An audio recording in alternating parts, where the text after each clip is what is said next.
and welcome back to Eagan Television for another South Suburban Conference matchup between the 2-2 in the South Suburban Conference Eagan Wildcats, the home team here at Wildcat Park, and the 0-3 Apple Valley Eagles. The Wildcats are 3-2 on the season overall. I'm Casey Lux, and I'm joined here again by my good friend Adam Huseman. Adam, how are we doing today? Hello, Casey. How are you? Excellent. We've got some sun today. Finally a good day for a game. All those high-end sunglasses that you had to buy your son to actually use them today, right? It has been a rough spring, but I think we are that's behind us now. So excited for a really nice day for baseball. Yeah, absolutely. So, as we mentioned, Apple Valley travels over to Eagan today. The 0-3 in the season. We'll fill you in a little bit more on some of the details of Apple Valley as the season goes on. But 52 degrees, hopefully to keep that wind at about 5, right? That'd be a rarity. That would be nice, and I like that precipitation of 0. Yes. So no rain today, which is great. Hey, a nice slight breeze, so good spring day for a high school baseball game. And might see a few home runs today, too, if that wind kind of keeps going out to left. Typically, first 3 home games, it's been that crosswind, that northeast wind, so to say, and that would be kind of going across, like left center to right field, per se. So, you know, it is kind of, it's not blowing hard, but every right. now and again you get that little gust. So Yeah. You're right, at the right time, who knows? Somebody gets a hold of one. I was here early enough for batting practice, so a few of the kids were popping them out of left field. So we'll see, how that comes into play. And I think today was the first day that they actually took BP on the field. Yeah, correct. Just given we talk about the weather. So. Yeah, absolutely. So we're going to take a quick look here. South Suburban standings, as you can see, teams are trying to catch up and get their games in, right? Farmington up on top of the leaderboard 3-0. They did win that game on Monday here at Eagan. And Eagan sitting in that 4th spot at 2-2, tied with Lakeville South. So obviously this will get jumbled up as the season goes on. Eagan wants to at worst be 4th, but obviously keep moving up the standings line. But with that being said, what's your overall take and what you've seen so far, even some of the road games? Yeah, with as we've talked about, I think in the last broadcast, you guys talked about Farmington coming off 2 incredible years. Yeah. And even though they graduated almost the whole team, still pretty impressive to be at 3-0 in the conference. And I think there's a big chunk of teams probably after that, as you said, chasing them, right? Yep. Both Lakeville North, Lakeville South, Eastview, Eagan, Rosemont. There'll be a big pack of that as you see in the standings. But, 3-4 games in, everyone's hopes and dreams, I think, are still alive, right? A lot can happen. And I think what we've noticed, too, is, with some of the youth for Eagan, right, at some positions as well as, Eagan's game plan, you talked to Coach Butler, and all coaches are going to say the same thing, but staying away from either the big inning, but also just giving away extra outs, right? That's kind of what really hurt them, that, home opener, right? When you get a 2-run lead, you give up 8 runs in the top of the second, you lose all that momentum.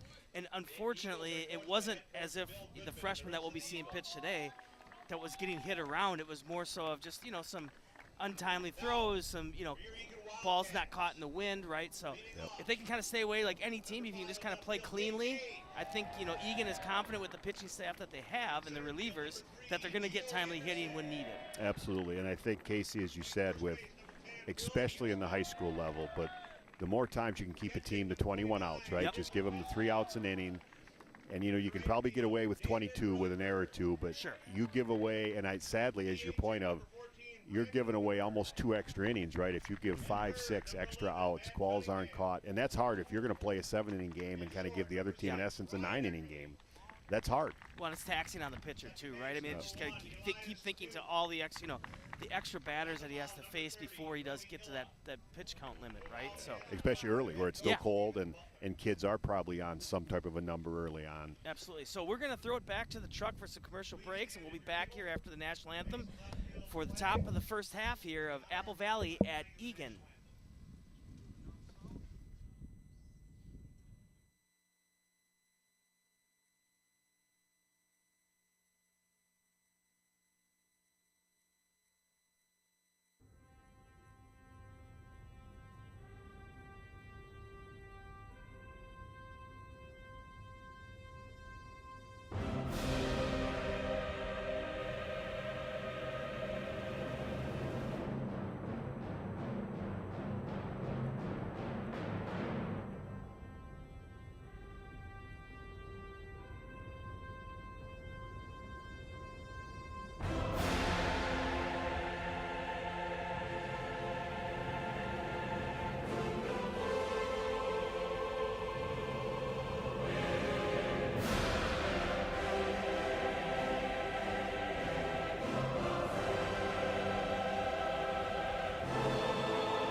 Fostering a pet for a friend or neighbor can keep families together. Learn more at petsandpeopletogether.org.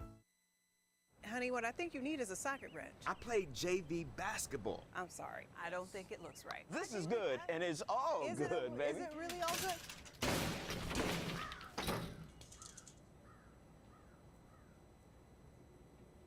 If you love me enough to routinely test your handyman skills, not to mention the strength of your marriage, then of course you'll visit nhtsa.gov/therightseat to make sure I'm in the right car seat.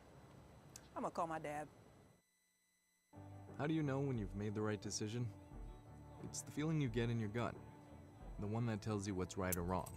It's the voice inside you that says, I'm buzzed. Better leave the car when it's time to go. Buzz driving is drunk driving. All right, we're back. I couldn't tell if that was Mrs. Rhymes on the microphone on the national anthem. It seems to be the go-to here. Very well done. Very well done. You missed it on Monday. On Monday, the DJ Mike, I like to call him, the student manager, went to like an organ style. Went to like an organ style again, so that was a longer one. So I know that the coaches, right, especially the players, like to have the quickest anthem possible, right? Get that game going. So we're gonna take a look here at Apple Valley. The visitors starting lineup, the Apple Valley Eagles. You got O'Brien at third base, Schlichting in left field, Baling in center, Jensen in right field. Ben Jackson is gonna be doing the DHing today. Goraz is gonna be on the mound. He'll be hitting for himself. Christensen at short, Lind at first, Spencer Klein, the catcher, as well. And then today the DH is going to be, as I mentioned, was Jackson, and that'll be for the second baseman, Hagley. And Casey, Apple Valley off to 0-3 start. Played some, again, we talked about the standings, some of the topper teams. So they played, Lakeville North, Lakeville South, which are always solid. Yep. And Eastview as well, who was certainly, going to be, if not picked to win it, one of the top couple teams. So, I think Apple Valley's still finding their way, and they're going to be excited, I think, come out and to play finally a great day, baseball. Absolutely. All right, Eagan's defense on the outfield, left to right. You got the similarity of Gage, Anderson, and Rockford. That's kind of been the staple in the outfield. It is switched up a little bit in the infield today, though. We have Cunningham, who does play some short, is playing third. Eckerly's getting his second start in a row at shortstop. Elias New at second. Will Huseman moves across the diamond from third to first. Fensky comes in from first to catch. And then the freshman is Brody Illa on the mound. This will be his second outing. Yep. And he started that game, the home opener, against Burnsville, and he went inning in the third. He only threw 49 pitches. And as we talked about, there was, obviously some errors in there, too, that extended that second inning. Well, as we open the broadcast, a perfect example of a kid that actually threw pretty well, but ended up probably throwing an extra 20 pitches just because some plays couldn't be made behind him. So, and I know he's excited to get out there again and have another start. I mean, only 3 hits. They have 6 runs, but I don't think all of them were earned, so I couldn't really go off for that number. And then, he did have the 3 walks. So he got through that first inning pretty well on last Monday, and then then obviously just settled in after that. So we'll see kind of how he does here today. The one main change too then is for Eagan, which you'll see their lineup later, is the normal catcher Brandon Lunenborg is doing the DHing today. So who was we've talked senior about guy on the plate today. As we've talked about a lot about Brandon, very impressive freshman year. So. It's good for Griffin to get behind the plate. I think this will be his first. Has he caught this first game this year? I think it's his first one of the year. Yeah. You caught a little bit last year. So, a few different guys out there in some different spots. But it'll be good to see how they can put it together here today.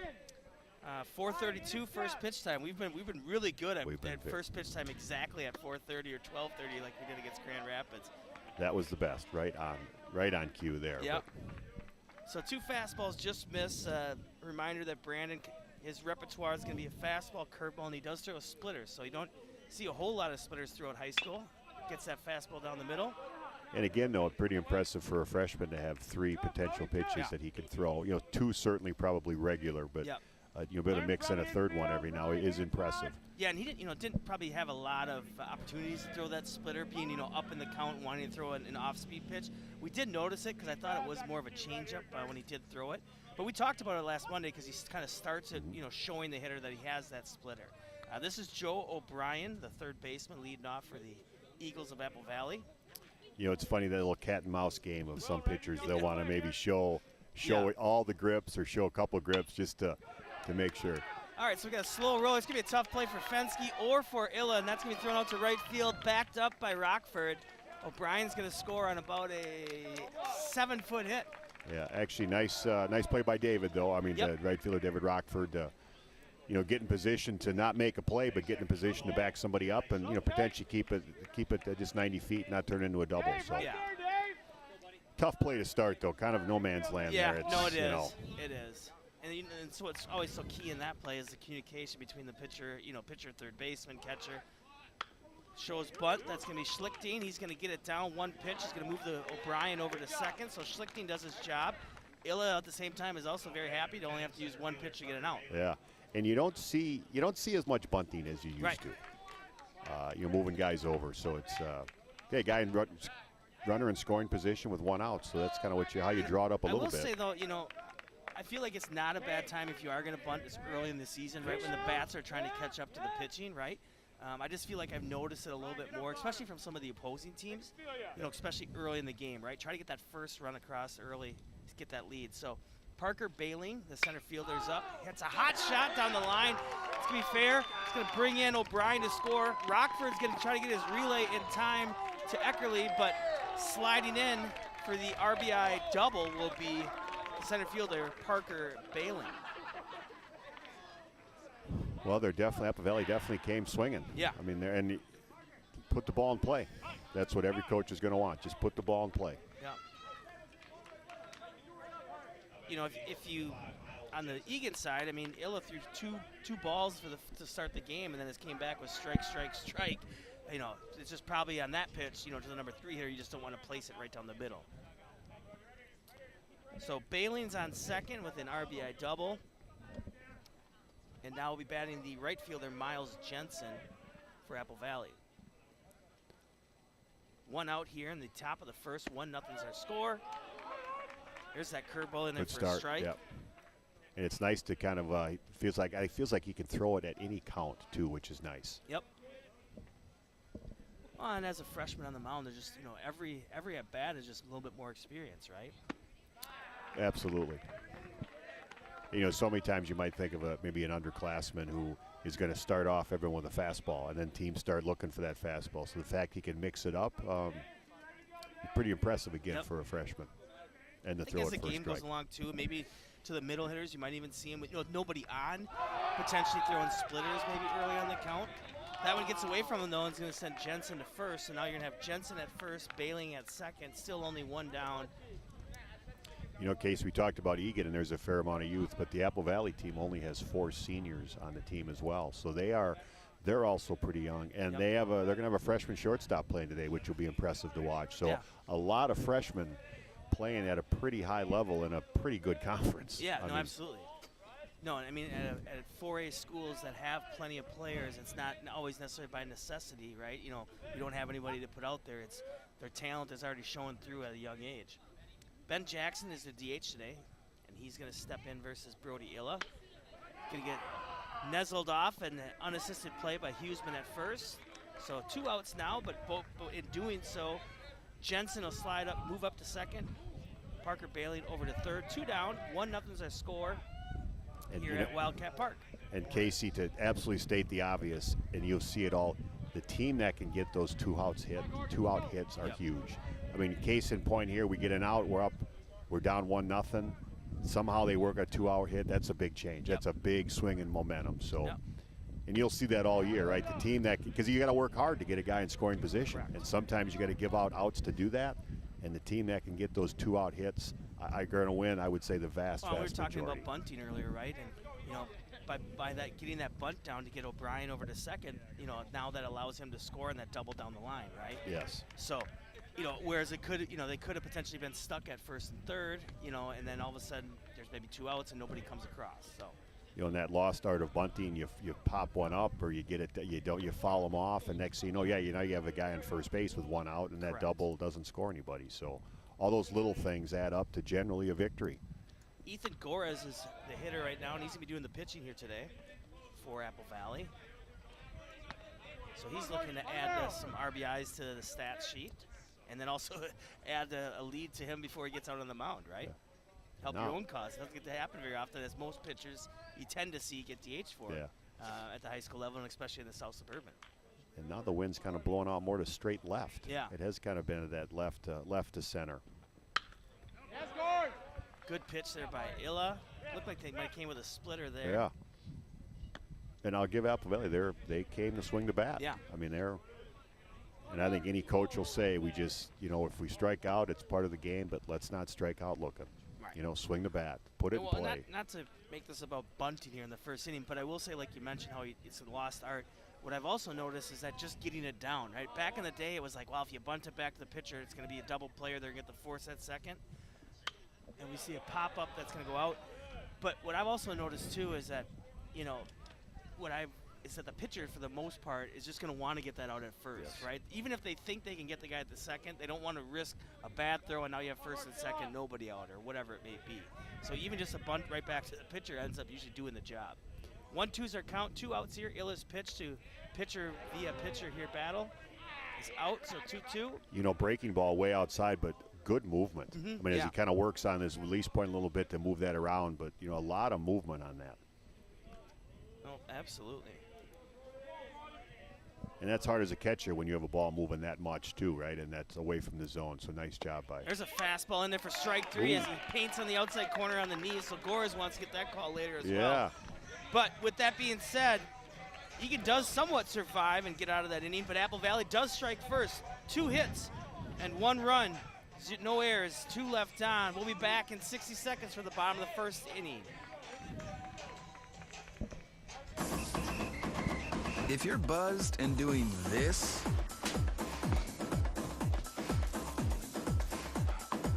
to make yourself feel okay to drive, CWX.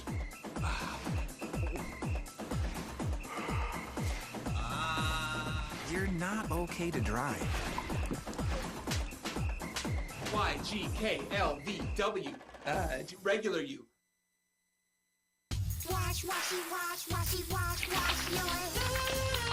Scrub them while you sing this song. Wash, washy, wash, washy, wash, wash. Rub your hands and fingers and the places in between. Using soap and water makes your hands so clean. Wash your hands. Great job, you're almost done. 5, 4, 3, 2, 1, now dry. Wash your hands for 20 seconds, just like Elmo.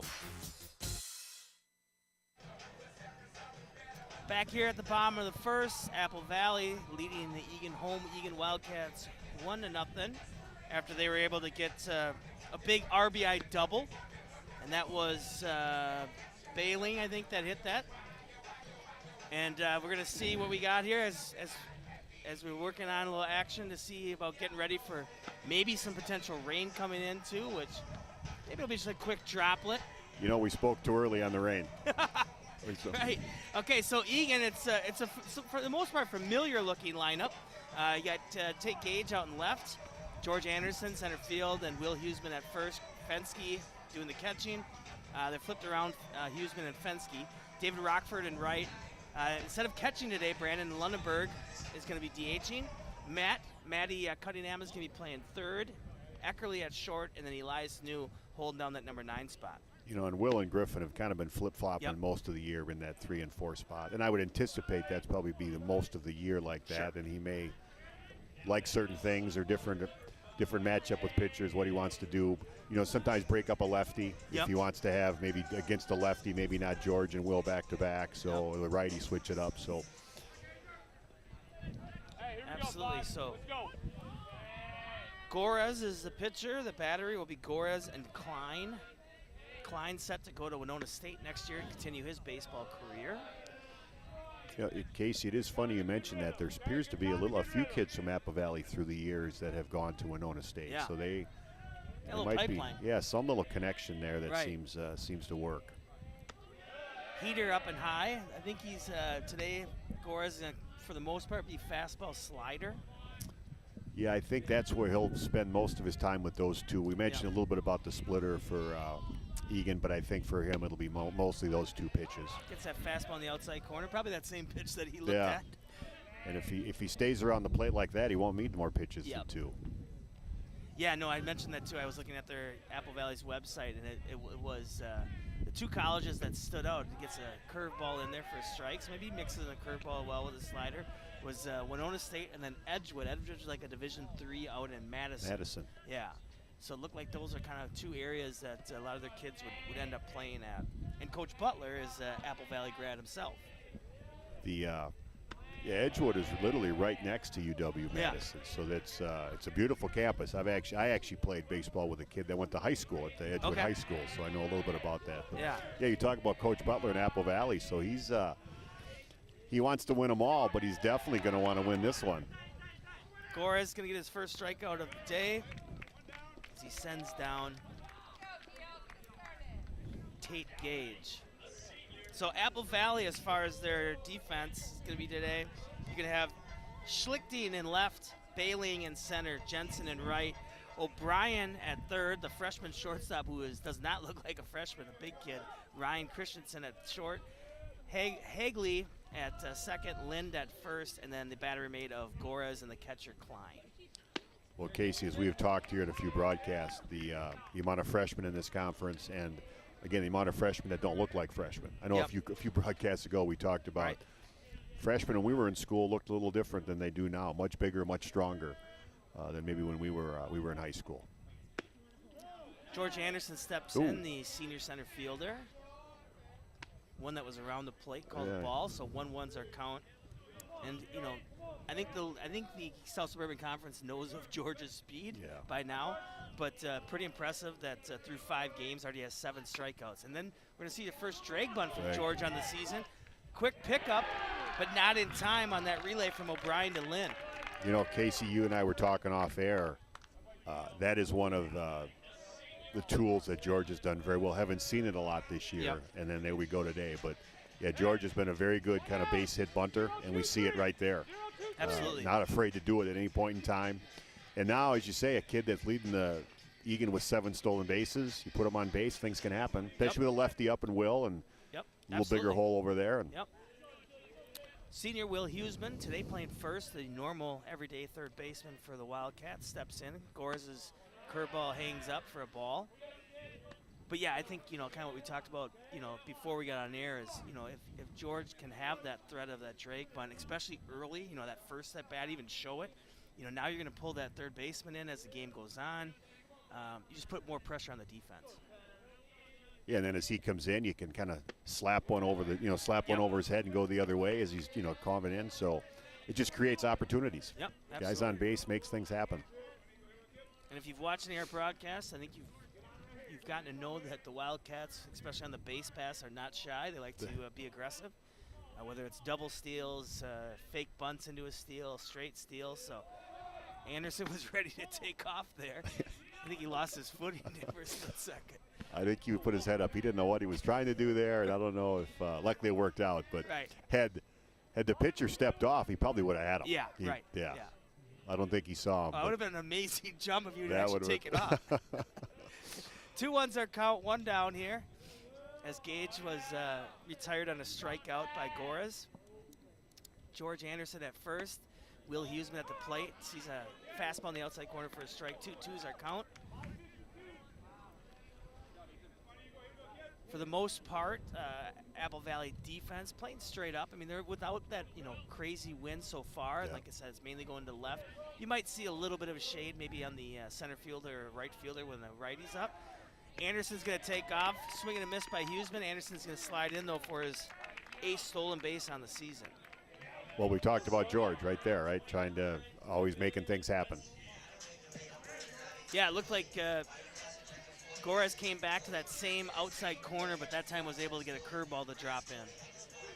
So Griffin Fensky will step in. Today he's catching, and that was a position that he played regularly last year, but this year is being taxed with being their first baseman and closer for the most part. And here's an example of again, a 2-out hit, right? You got to work hard to get guys to second, and big spot for Griffin to come up and try to knock him in. Yeah, Griffin's, looking to add some more RBIs to his total. He's got 4 on the season, which is tied for second. 1 double on the season as well.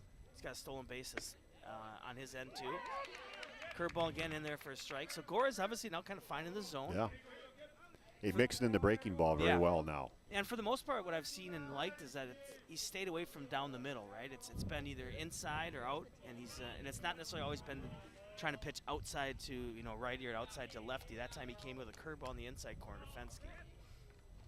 And we actually saw that on both pitchers, I think, in the first inning. Kind of working both sides of the plate. Yep. And it looks like you're going to get those calls, and maybe a little bit of hair off on either side because it's. Anderson's going to take off at third, slide in there with an contested throw. So now he's that much closer. Well, trying to tie it up. As we've said, get George on the bases. He's going to move around. Yep. Well, we always talk about putting pressure. I mean, you also put pressure on that opposing catcher to keep everything in front, right? Now a pass ball, nice play. Yeah, there you go. As we just talked about. Yeah, nice job by the catcher because a pass ball from a base hit bunt to potentially a run based on that, but nice play. Yep. All those little things that you don't always see in a scorebook at the end of the game. Absolutely. That keep it there is that block ball right there in the first inning. 2-2 count. Curveball again in the dirt. This one gets away, but not far enough for Anderson to attempt to come home. So full count, 2 outs. Cleanup hitter Griffin Fensky, senior. Will be another nice his career too next year to play some more baseball at Iowa Central. Another nice job by Spencer, the catcher for Apple Valley. On 2 tough pitches. Absolutely. And a heater in there for a strike. So Gores actually gets 3 strikeouts there in that bottom half of the first. So Eagan gets no runs on 1 hit, no errors, and 1 left on. 1-0 is our score as we head to the top of the second, back in 60 seconds. My character, Shazam, knows all about growing up in a family full of teenage superheroes. They're bold. Where's everyone going? To fight crime? Okay. Adventurous. There's never a dull moment. And no matter what happens, they'll always have your back. All they need is a place to grow and be themselves. And the best part is, you don't have to be a superhero to adopt a teen. Learn more about adopting a teen from foster care. Visit adoptuskids.org. You can't imagine the reward. How you holding up? Nothing wrong with getting help. If I promise to look into it, will you drop it and help me build this fence? Now you need my help. If you or a veteran you know needs support, don't wait. Reach out. Find resources at va.gov/reach.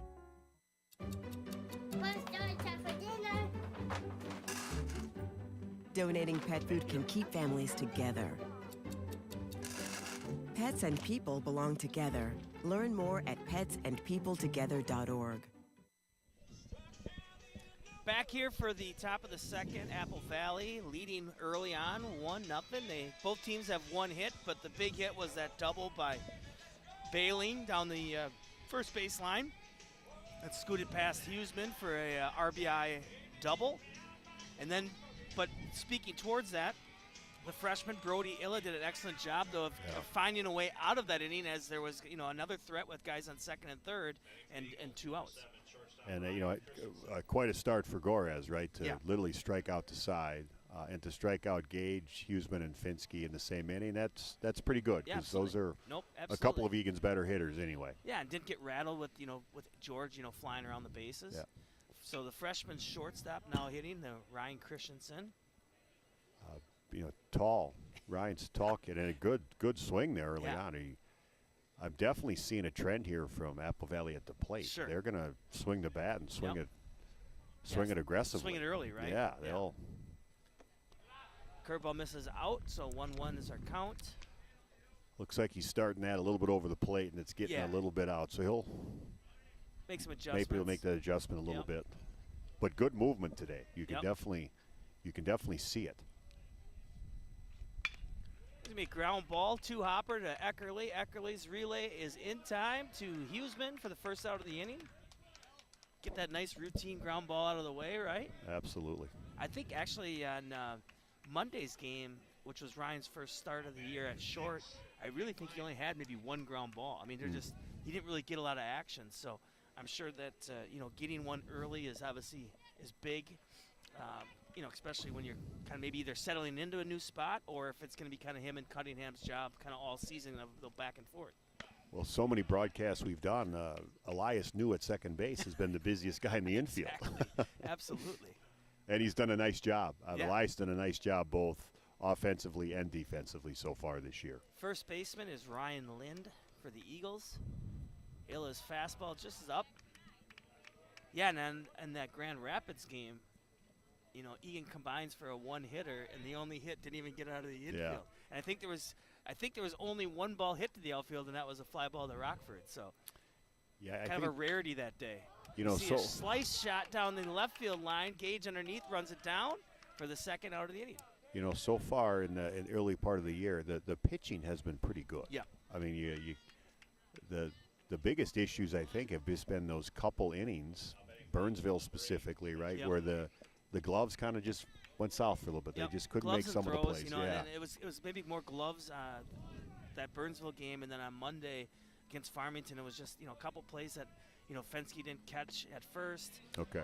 You know, just little things like that, right? And obviously, Eagan, you talk to Coach Butler, you probably say, hey, we could use some timely hitting, but everybody wants timely hitting, and this being so early in the season, that should catch up. So Spencer Klein is the catcher. He's batting in the ninth spot. Hot shot right at New, though. Takes 2 steps to his left, so a quick and effective inning by the freshman Brody Illa. For Apple Valley in the top of the second, no runs on no hits, no errors, and nobody left on. 1-0 is our score as we head to the bottom of the second, back in 60 seconds.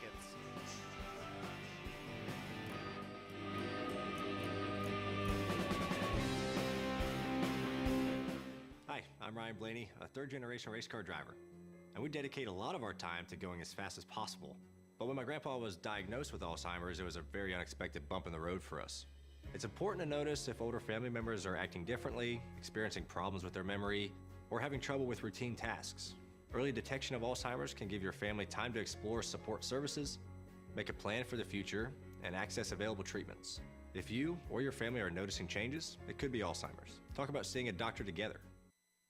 Hi, I'm Smokey Bear, and I made an assistant to help you out, because only you can prevent wildfires. Hey, Assistant Smokey Bear, call me Papa Bear, because I'm grilling up dinner. Do you get it? Yes, good job. So, what should I do with all these coals? Don't just toss them out. Put them in a metal container because those embers can start a wildfire. I understand. The stakes are high. Ha, ha, ha, ha. See, Smokey thinks I'm funny. All right, back here, Eagan, Wildcat Park, Casey Lux, Adam Hughesman. This is our 4th game of the season, so a big thank you to the wonderful crew from Eagan Television. Yes. As they do an excellent production for us. And we've been really fortunate to have 4 home games, and all 4 have been televised. And, you know, we don't even need to necessarily knock on wood because I don't have any around here, but we've gotten them all in, too.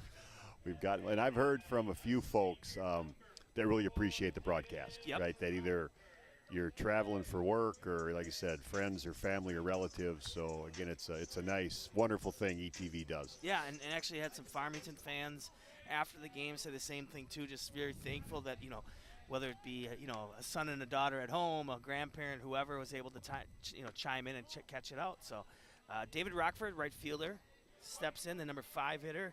Rockford has lit up the stat sheet as a season, which I know Adam knows, but 429 at the plate, 529 on base percentage, has a triple, tied for the team lead second with 4 RBIs as well, and 3 stolen bases. So kind of jack of all trades right fielder. Yeah, and I'm not really surprised, Casey, having been around David and his family and coached him for a while, and after coming off the summer he had last year, I kind of figured David would have a good year. And he's starting off maybe a little better. When you're hitting with almost 500, you're doing something right.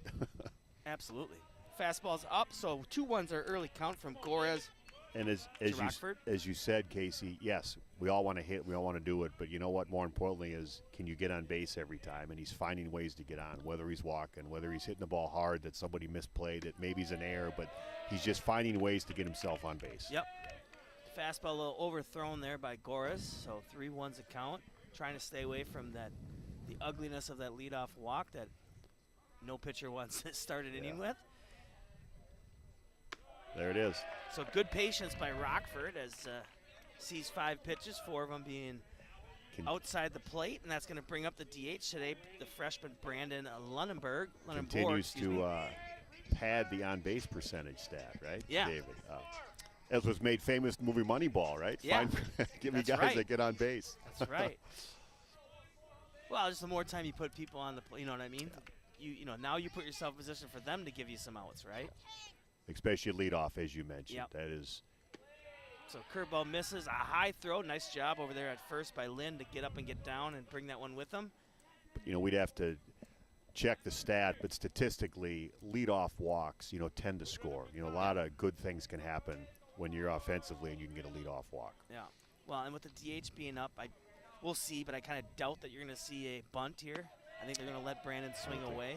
You know, kind of in that meat part of the lineup. Yeah, I've been impressed with Brandon on a few times at the plate, but how well he can sit back and go the other way. Yep. We've seen that a few times that you don't see enough hitters do, right? The right-handed hitter or the right-handed hitter that waits, and hits that ball to right field, which he did on Monday against Farmington. Absolutely, yep. Throw over from Goras to Lynn, not in time for Rockford. Well, he's a strong kid, so I think getting his arms extended doesn't necessarily need to pull everything, right, like you're talking about. And his power alley might be, left center gap to right center gap. Fastball in there for a strike, so 2-1s are count. And it's nice when you can see kids that do let the ball travel, get deep, and go the other way. Yep. Double to left center, double to right center. Who cares? Just let the ball travel and get something on it. And he's done a nice job with that this It's year. had to find yourself in the lineup more too, right? I mean, if you want to get at bats, that's a good way to do it. Yeah. Swung on a miss. Rockford's flying into second. He's going to be safe. He's going to hold up for a second as that ball just barely trickles into the outfield. Nice backup there by Cunningham. Christensen. And Casey, you called it earlier about Coach Butler and Eagan. They're going to run. Yep. That is they're going to find their spots and they're going to do it as evident in some of the numbers, right? We talked about George Anderson, 7, 8, 9 steals now. Delias over 5. Yep. That's actually 4 for now for Rockford. So I mean, here's the key pitch and a key at bat now is can Brandon move Rockford over from second, right? Can you if you do get out, can it be a productive out? Well, we talked about 2 strikes. Yep. Guy on second base. You want to hit the ball behind the runner right now, right? You want to hit the ball to the right side so David can move right away. And there's a big gap because the second baseman. Second baseman, yep. And Goras gets his 4th strikeout of the day. There's a case there where you probably want to let that ball get a little deeper and try to go the other way. But again, tough pitch, inside pitch, so there's a lot. But all those little things about hitting behind runners, moving them up. Again, still in a good spot though. 1 out, guy on second base, so still like your chances here. So Matt Cunningham comes up playing third base there. It's popped up. It's looks like stay in the infield to Christensen as he 1 pitch, 1 out. So quickly 2 outs now for the Wildcats at the plate as Goras once again settling back in. And then now we're going to see the shortstop Ryan Eckerly come to the plate. And Goras has settled in even after the leadoff walk. He's definitely throwing, trying to get ahead of hitters, and he's doing a nice job with it. Eckerly fouls it off to left. Eckerly on the season, good on base percentage, 429 as a stolen base as well. So another threat on the bases. I mean, for the most part, all the Eagan kids have a chance, obviously, to steal some bases, and I think they're going to get the opportunity to do so as well. Yep. Fastball up, so 1-1s are count. 2 down, 1-0's our score. South Suburban matchup here today on a 53, 54 degree day. Boy, it feels warmer though, doesn't it? Does. After where we've been, so we'll take this. Nice job by Klein to move with that pitch as that curveball was low and in. Good movement there too. It looks like he's able to kind of start it out and break it over the plate, or over the plate and break it in on a lefty. Absolutely. Rockford at second, 2 down here. Fastball misses, so Eckerly do a nice job of being choosy at the plate here. Casey, I didn't get is Ethan. What year is Ethan? Ethan Gore as a pitcher. They didn't pass that along, so only 4 seniors. Yeah. Obviously, and they mentioned too, not a lot of returning starters for that matter too. Young team. Yeah. And only 3 games. They were shut out the first 2 games, put up 3 against Eastview. So I'm sure that big boost of confidence, right, to get a run right away early on against Eagan in the first inning. Yeah, to come out to start off with a 4-0 loss, a 6-0 loss, and a 13-3 loss. So they've had some tough games. To your point, to come out in the top of the first, get the momentum, get a run right away. You can build off that. And as we've talked about, I mean, baseball is a game about momentum. Exactly. How do you keep it when you have it, and then how do you get it back the minute somebody does? And it's a nice way for Apple Valley, I'm sure, to start. And you Sure, the coach couldn't have drawn it up any better than that when they're coming off the bus. Guys, let's jump on them early and try to get a run, and they were able to do it. Second walk of the inning as Eckerly scoots down to first, and then that ball popped out of the glove of Klein. So that does allow Rockford to get over to third, and then brings up the kind of smoking hot hitting number 9 hitter Elias New, the second baseman. As we've talked, Elias has had a very, very good start to the year. Yeah, absolutely. 5 stolen bases, so he had 2 on Monday. 429, so tied for the team lead with Rockford. 636 on base percentage, right? Double, a triple, and has also came around and scored 3 runs. So good things have happened when he's gotten on base is really the answer to that equation. Yeah, I was kind of thinking first and third, and close play at third. So the old cat and mouse play chicken type of play there of sending Eckerly to see if they're going to throw down to second. Nice job by Klein, though, to kind of take a quick look at second and then throw a dart over to O'Brien at third. I'm sure Coach Butler would have liked David to get dirty. David and was a little third. nonchalant going back there. I would say so. Eckerly gets a stolen base, probably the easiest one he's going to have of the season. Ball's going to be hit up the middle. We're going to see if in time Christensen's throw. No! So base hit and a little squirter over the pitcher's mound. Nice job by Christensen to get to it. A strong throw to first. But good hustle down the line by Elias as he's able to get a infield single. Absolutely, and it was a, we kind of talked about it, a 2-out hit, right? That stuff happens. I thought it was going to be the second baseman at first, but obviously there's good communication there, right? Because Christensen came flying in, and a strong throw, obviously, but just not in time, for Elias to obviously come around. You know what I would have liked to have seen? I was a little surprised with a runner on second base, Eckerly with 2 outs. Yep. I kind of thought he might have been coming all the way around and not even stopping. And with the bad throw and the first baseman kind of having to go down on a stretch, he wouldn't have been able to get up and throw him out. So I'm guessing Coach Butler's going to have a talk about that. Hey, guys, with 2 outs, we don't stop. Right. We just keep running. And it's a left-handed first baseman. Left-handed first baseman. Once he catches, has to turn, right? Turn his back to the second base and throw home. I thought the same thing, too. As soon as I saw the throw to first, I thought I was going to see a big round from third. Yeah, and I would be guaranteed that Coach Butler is going to definitely remind both Ryan and all the kids, when you're on second, when you have 2 outs, we're going to keep scoring. We're going to keep coming. We're going to keep coming. Because, by the way, if someone has to make that big play or that big dig, and they don't, they're not going to be, what am I going to do now? Yes. They're going to be upset they didn't make the play, and then there's a run. So. Those little coaching points, I'm sure that they'll be talked about all year. Any way you can steal runs, right? Get an extra one. And then all of a sudden, before you know it, you have yourself a big inning, and you put 3 or 4 across the board when it looked like you're only going to get 1, right? So New grabs his 6th stolen base of the season as he's on second. Eckerly on third. 2-0 count. That fastball just misses outside, not by much. Not by much. And this is the leadoff hitter, Tate Gage, who's playing left field today. Gage, excellent on-base percentage as well, 467. Double on the season, 3 runs and 1 stolen base.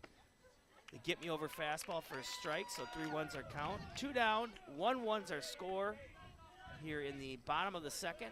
Wildcat Park, Casey Lux and Adam Huseman with the South Suburban matchup of Apple Valley and Eagan fouled away. So, some of these numbers, Casey, you talk about on-base percentage, which further kind of puts the whole story together we've talked about of, yes, a 3-2 year, but really just a couple innings, because you talk about guys that are on base, 40, 50% of the time, and with really good pitching, and, they're 3-2, and they really are just one bad inning away from 4-1, frankly, and, it's... Yep, and they had their chance in the Farmington game, too, so I'm sure that, that'll be a game that's circled on their schedule when they go to Farmington. But, 6 guys, over 400 on base percentage. And as we talked about it, too, the older generation, averages such a big stat. Now, as you see the 5th strikeout of the day by Gorez as he gets Gage for the 2nd time. But on base percentage, we'll talk about, that's kind of the new age stat. So for Eagan, though, they do tie it up with 1 run on 1 hit. There was no errors and 2 left on. We're all even at 1. We'll be back in 60 seconds for the top of the 3rd inning here at Wildcat Park.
All right, back here, top of the third. Got John Party in our ear in the background. So, I don't know, maybe get some Texas two-step going at some point. We'll see. There's a hose from Fensky, so we'll see if Apple Valley noticed that and see if they're going to try to take some bases at second today. I will say the music that's been played here at Eagan Wildcat Stadium, very impressive first four games. Probably better than what I did the last few years.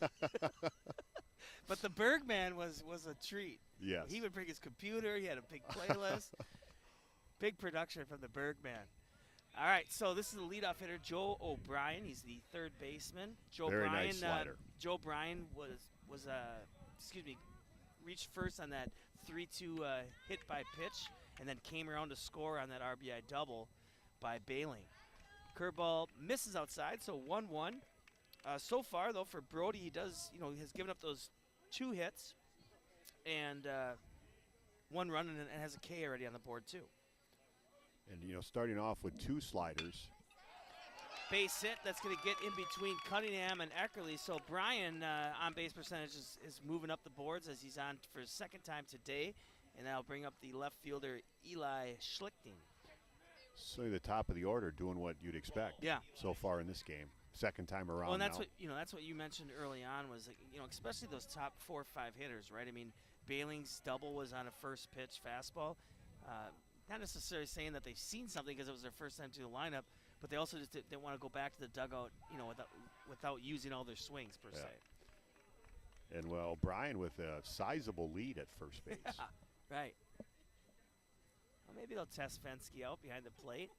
If I remember correctly, I think he had a pretty good percentage last year of throwing out runners. I mean, he's got a strong arm. He's their closer for Eagan. Very strong arm for Griffin. But O'Brien at first is certainly trying to test everybody out with good leads. Fastball comes on the inside from Illa to Fensky.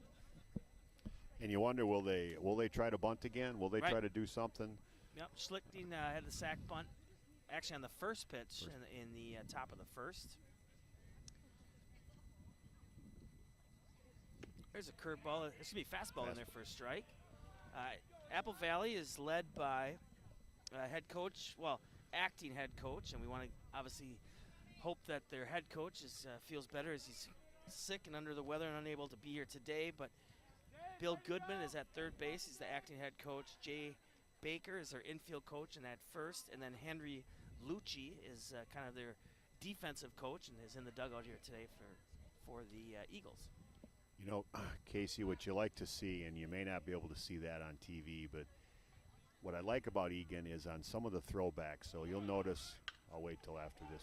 So with that, with O'Brien heading over to second, that allows another big hole between Eckerly and Cunningham. So back-to-back singles out to left for the Eagles. I don't know if Eckerly was trying to cover second there. It looks like he kind of. Yeah, I was kind of confused on that too. Why that was such a gap. You'd think Elias would have been covering second with a right-handed hitter up and leaving Ryan there, but maybe they had something on, so I don't want to know. Right. But what I was saying was, on some of the throws, so when Griffin throws the ball back to Brody, Elias will kind of take a couple steps over to back up with a guy on base just to make sure there's no bad throw. And then a throw over to first base to Will, and Will throws it back to Brody, and Matt Cunningham comes over kind of behind the pitcher just to make sure, hey, 99 times out of 100 the throw will be good, but let's not have it be the one time that makes people move up. Yep. Nope, got to stay in the game. There's no need to be standing around, right? There's always something to back up. Yep, absolutely. So Parker Bailing steps in. He's a center fielder. Parker is set to play next year at Upper Iowa. Hits a high popper. It's going to be covered by, so called off was New, and Rockford makes the play. So nice communication between Rockford and New. Because that could have been a collision, but you generally want your outfielders coming in to catch that ball because they're coming toward it. So a nice play by David and Elias to talk a little bit. And looks like David might have called him off kind of somewhat last minute. Well, and the other thing too, even though that wasn't hit that deep, is that if that's caught by Elias, that's going to take him. It's going to take his momentum's going to take him towards the right field line. There's a chance that O'Brien maybe then takes from second. So a nice play by David to call him off, because then if there is a take, he's got a better shot with his momentum coming in to throw to third. So one out here as we have Miles Jensen, the right fielder, steps in for the Eagles. We have O'Brien at second, Schlichting at first, one down freshman Brody Illa on the mound, giving up 3 hits here through the not full 3 innings.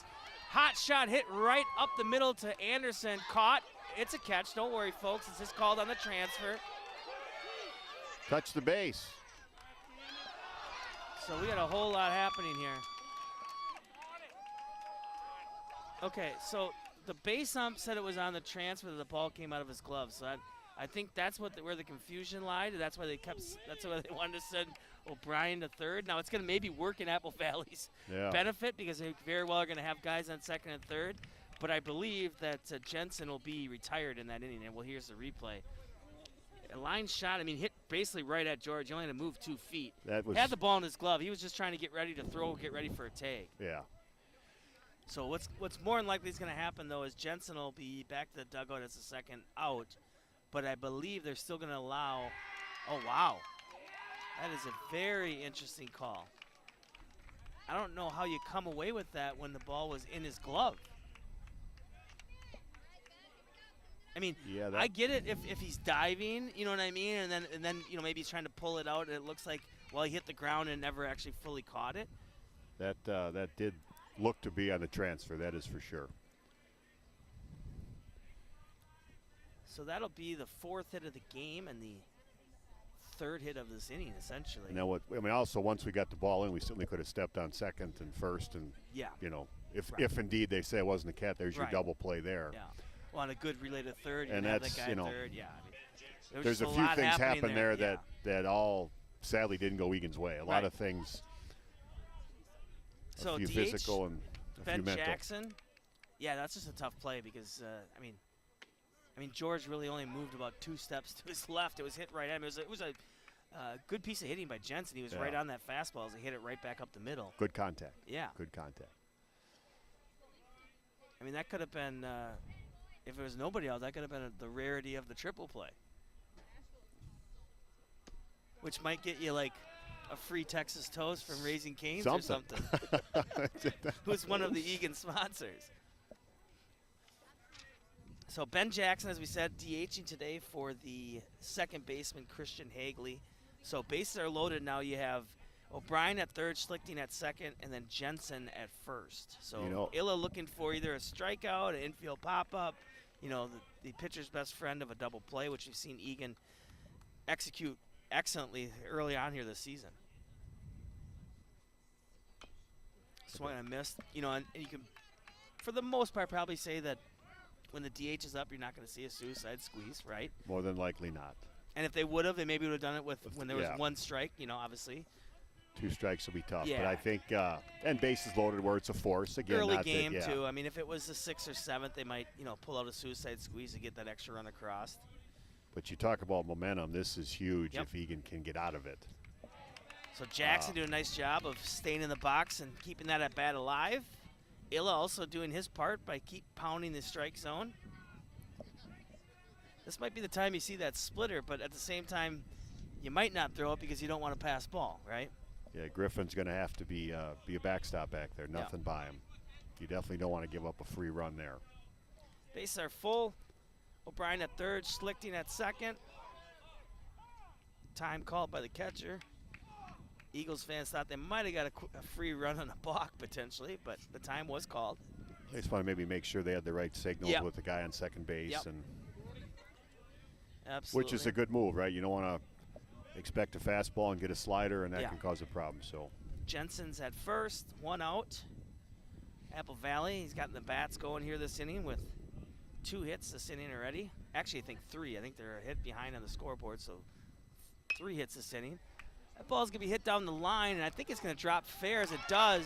It's going to bring in O'Brien. Schlichting's going to stay at third. So everybody moves up 90 feet, but Jackson gets himself an RBI in the book as he kind of finds that no man's land right down the right field line. Was fighting against that wind going out to left, but it still kind of stayed fair. Yeah. And we talk about that momentum right there. I mean, the play that happened in center with, you know, you could possibly say maybe 3 Eagan mistakes in one play. I mean, you know, forget whether it's physical, mental, but the ball, the transfer, the throw back in, could have tagged some guys, could have stepped on bases, could have thrown it. Then you throw it to third base over. So it's, as we talked about earlier, when you give up 21 outs turns into something a lot more, you're generally gonna score. Well, it just looked at. I think kind of everybody was semi-shocked when the transfer happened, and so I think the Eagan defense thought it was an out, but then everything they got sped up, right? Yep. I mean, all of a sudden that ball came back, and if we got to throw it to third, they rushed the throw. But Casey, I think you're a marketing genius. I think you're onto something. We've got so many great sponsors in Dunkin' Donuts and Eagan Arms and Chick-fil-A, which is a great sponsor for all of Eagan baseball. Yep. We should have a triple play free Casey type dessert at one of these places. I know, right? Maybe we'll get Jack Esser, Booster Club president, to put something together. Call it the Luck Special. So big hit there by the pitcher Goras as he helps his cause. Ball's hit down the line, gets past Gage. That's going to bring in Schlichting and Jensen. That's going to send Jackson all the way to third. Goras is going to find himself at second, so he's going to get a two RBI single to help his own cause.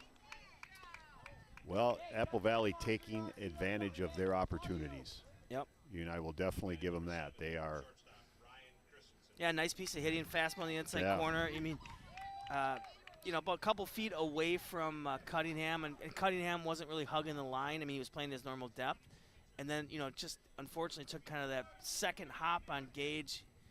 Maybe hit a little pothole out there, hit a little bump out there that popped over him, which they very well were going to get 2 in anyways, but you might have been able to maybe keep Goras maybe at first. So second and third, out's going to be played at first. Curveballs misses out. And it's 4-1's our score. Early in the year, too, so let's be honest, there's still some ruts in the grass, and it's still there. Could have hit something. It looks like we do have some Trevor Langenberg warming up in the Wildcat bullpen with 1 out here in the top of the third. So 1-0. Base hit up the middle. That's going to be the shortstop, the freshman Christensen. He's going to bring in Jackson. They're going to hold Goras at third. So the Apple Valley Bats have definitely come alive as they're already up to 7 hits on the day with 5 runs here. We haven't even gotten through the third inning. Well, they were given a little bit of a gift, but they're making the most of it. Yep. So their hats off to them. And as we've said all along, the first couple innings, they're swinging the bat today. Yeah. Yep. And now with first and third and 1 out, you would think Apple Valley would do something. A delayed steal, a fake steal, something. Yep. May even do something at the plate if they're going to bunt. I can't imagine the squeeze of the lefty, but it looks like they just want to get keep it moving and keep putting pressure on Eagan. Yeah, sometimes even just do like the fake bunt to send the runner. Yeah. All right, ground ball to New. See if they can get 2. Flips over to Eckerly. Eckerly's relay, 1 hopped, not in time. Good dig by Huseman, but Goras does come around to score, adding that 6th run on the board as we have 6-1 here in the top of the third as Apple Valley has plated 4 runners on 5 hits just this inning. And they're every Apple Valley hitter is putting the ball in play. Yep. And forcing Eagan to have to make plays. And that was Nick Lynn, so he grabs himself an RBI on that fielder's choice to second. Good, good clean play from New to Eckerly. Eckerly maybe just kind of rushed his throw. Still threw a nice 1-hopper. I mean, it wasn't like he threw a short hop. And obviously with Lynn hitting on the left-hand side, just that, step or 2 closer to first. The catcher is Spencer Klein as that curveball gets past Fensky, the catcher. That's going to send Lynn to second. That would have been a tough block, it looks like. I don't know if it might hit the plate, actually. And then once it does that, you don't know where it's going to go. No. So there's. No. But you talk about momentum for Apple Valley after a rough first 3 games. They're definitely finding their bats here today. Yeah, absolutely. I mean, scored 5 runs here in this third. And Spencer, as we talked about last inning, has done a nice job behind the plate. Strong arm, too, which was evident on that throw down to third when Eagan tried their own first and third play. And as you know, ground ball hit right back to Illa. Illa's relay in time to get Klein at first for the final third out. So Apple Valley strikes, and they get 4 runs on 5 hits. Say 1 air and 1 left on. Our score is 6-1 back in 60 seconds here for the bottom of the third inning at Wildcat Park.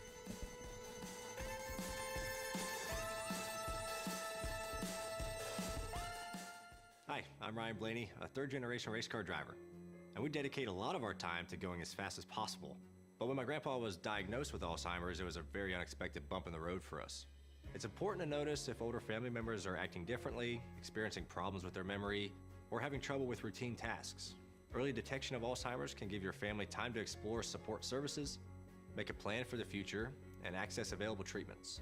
If you or your family are noticing changes, it could be Alzheimer's. Talk about seeing a doctor together.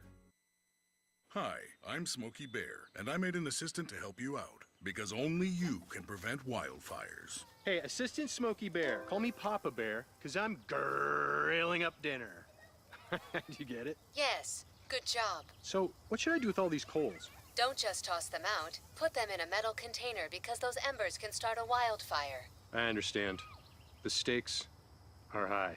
Ha ha ha ha. See, Smokey thinks I'm funny.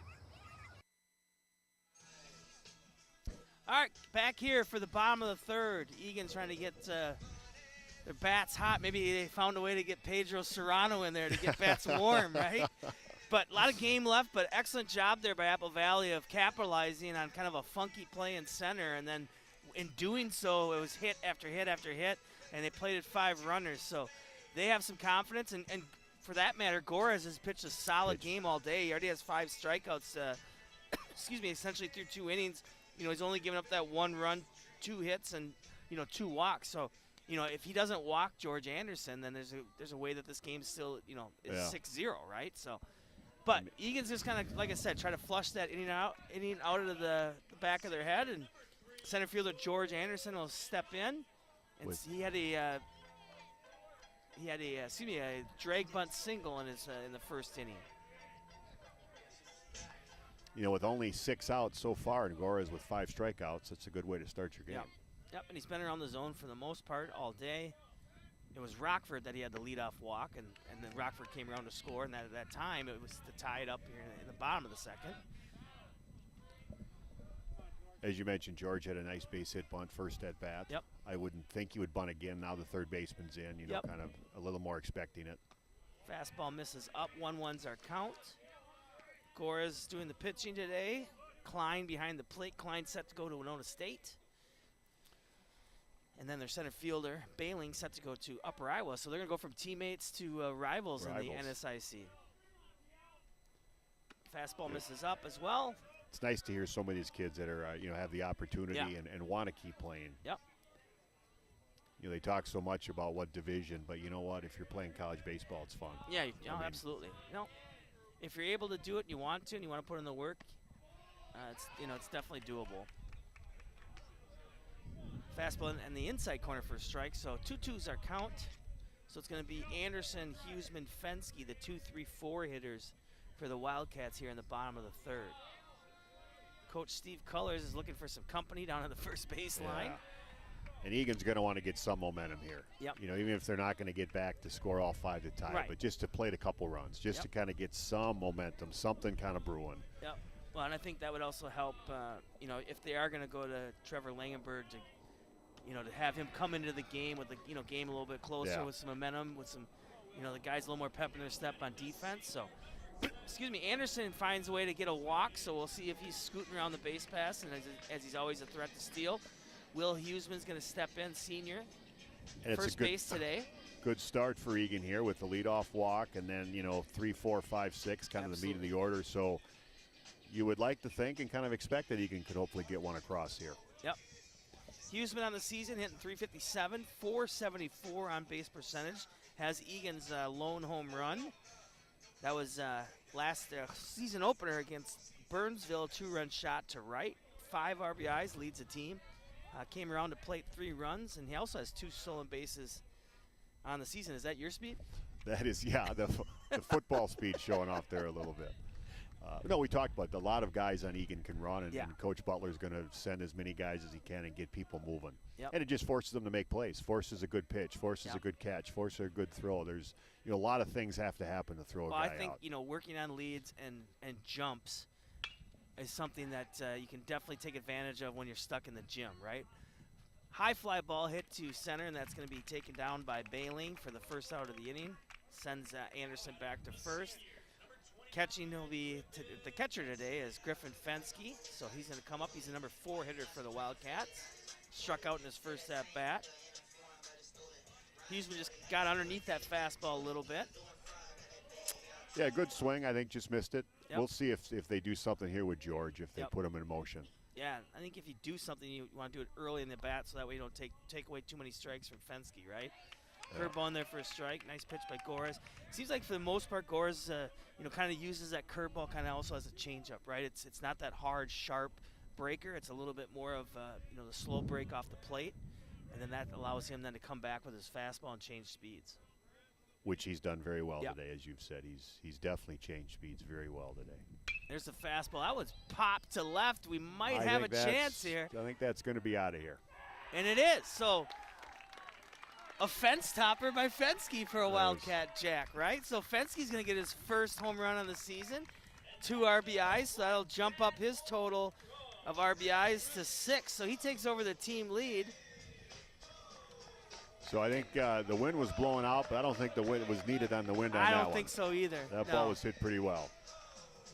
And Eagan needed that to kind of get, like we said, just get some momentum back. Yeah, I didn't want to jump on that call because it was hit so high that I didn't want to say it was a home run, then have it hit the fence and come back down.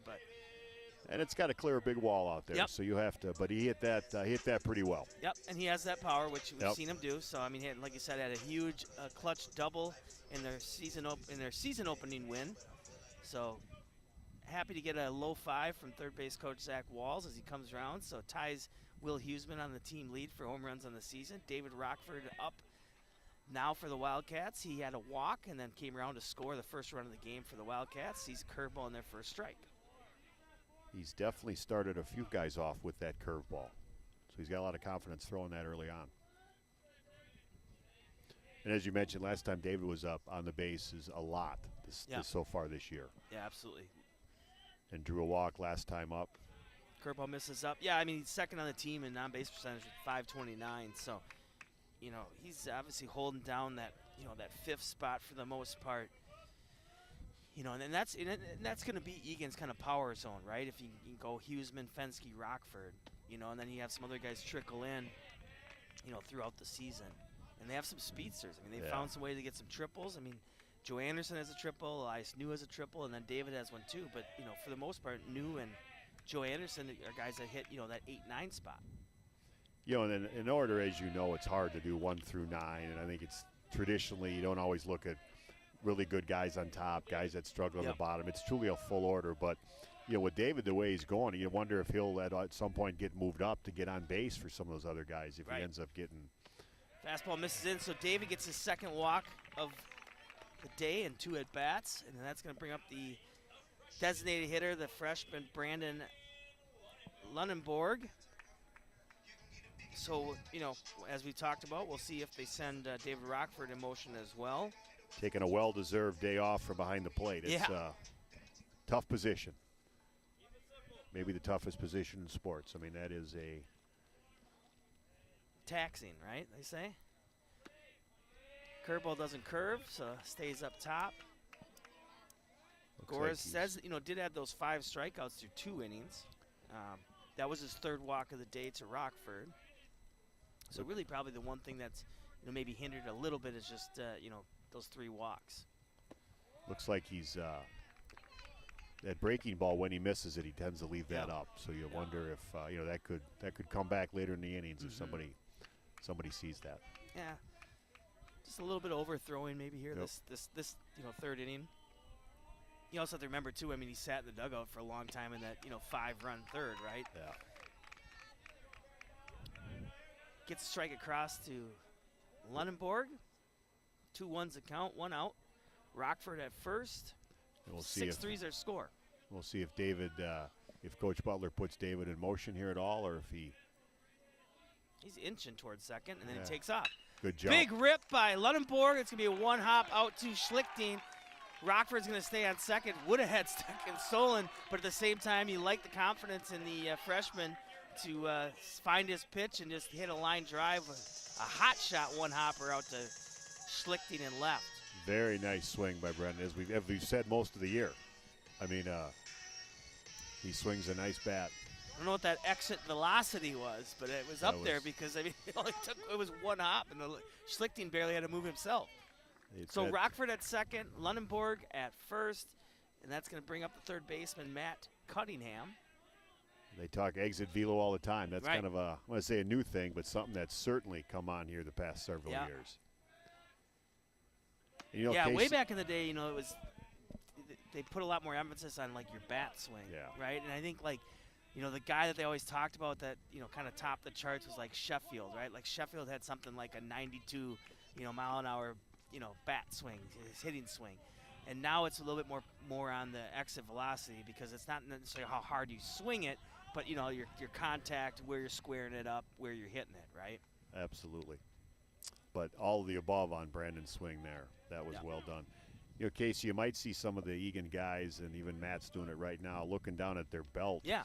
That's kind of I would not say a new for Eagan, but it's been certainly pretty big in the college level. Yep. Kind of going away from the traditional signs, third base coach giving signs and indicators to more of a numbering system. Yep. And I think I know the Gophers have been doing it now for several years, and you're seeing more and more colleges do it, and now more and more high schools. Yep, control from the dugout, right? Absolutely. And then you also don't worry about maybe an opposing team picking up your signs from third, right? Yeah.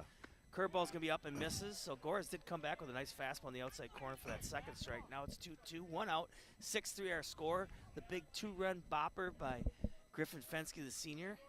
Put 2 back up on the board, so that crooked number that many coaches want to talk about. Rockford at second, Lunenburg at first, a payoff pitch, and that's going to be fouled off, so Cunningham stays alive. Casey, not like the old days of the bill is the indicator and the belt is a bunt. Yeah, exactly.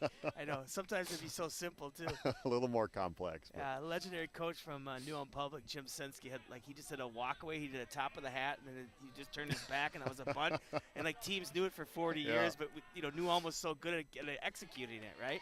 Curveball just misses up. That was a tight pitch. Ooh. Thought that was going to be called, so 3-2's our count. So Cunningham having a nice at-bat here. That surprised me. I thought that. Yeah, me too. I thought that might have. But, maybe when it came across, it was, came across the zone, it was still high, and it was caught, and it was low. So they send the runners, which is an aggressive move with one out, which you don't mind seeing. Want to try to open up some holes on a potential ground ball. Cunningham, once again, his second fouled off pitch, so keeping this bat alive. Up to 7 pitches, I believe, in this at-bat. And Casey, as we said, Eagan is going to run. Yeah. And they're going to find spots that may not even be traditional running spots, but they're going to put guys in motion. Yep. Yep, and that's going to keep, your second baseman, your third baseman to play with, the runner. Eighth pitch of the at-bat, once again. Cunningham getting some confidence here at the plate. Only a sophomore. As we said, started off the season, the everyday shortstop. Now he's playing a little bit of short. Now today he's playing third, so showing some versatility. He's pitched? Yeah, right. He's pitched a little bit. He's done it all. Yeah, great at-bat. At full count, he's fouled off 3-4 balls. So, yeah, any time you can get that 6 to 10 pitch at bat. Right. Even if nothing happens, it's a good at bat. Yeah, you just want to keep working the pitcher that much more. Rockford at second. Once again, the runners are in motion. A strikeout, a good throw by Klein. A little strike him out, throw him out. So a big play by Apple Valley to take away that Eagan momentum. But in doing so with that 2-run shot by Fensky, Eagan Wildcats get 2 runs on 2 hits, no errors, and 1 left on after the throw down to third. 6-3 is our score. We'll be back in 60 seconds for the top of the 4th here at Eagan.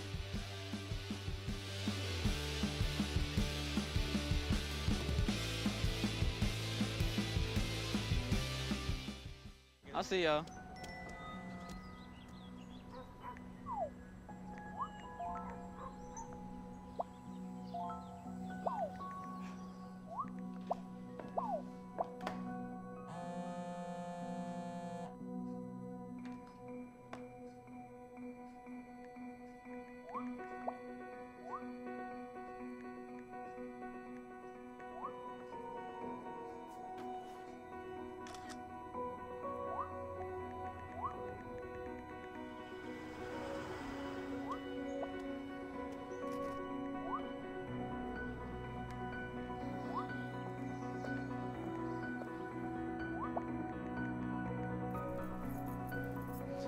I got some batteries. And 2 flashlights. What's up, champ? I feel like you get taller every time I see you.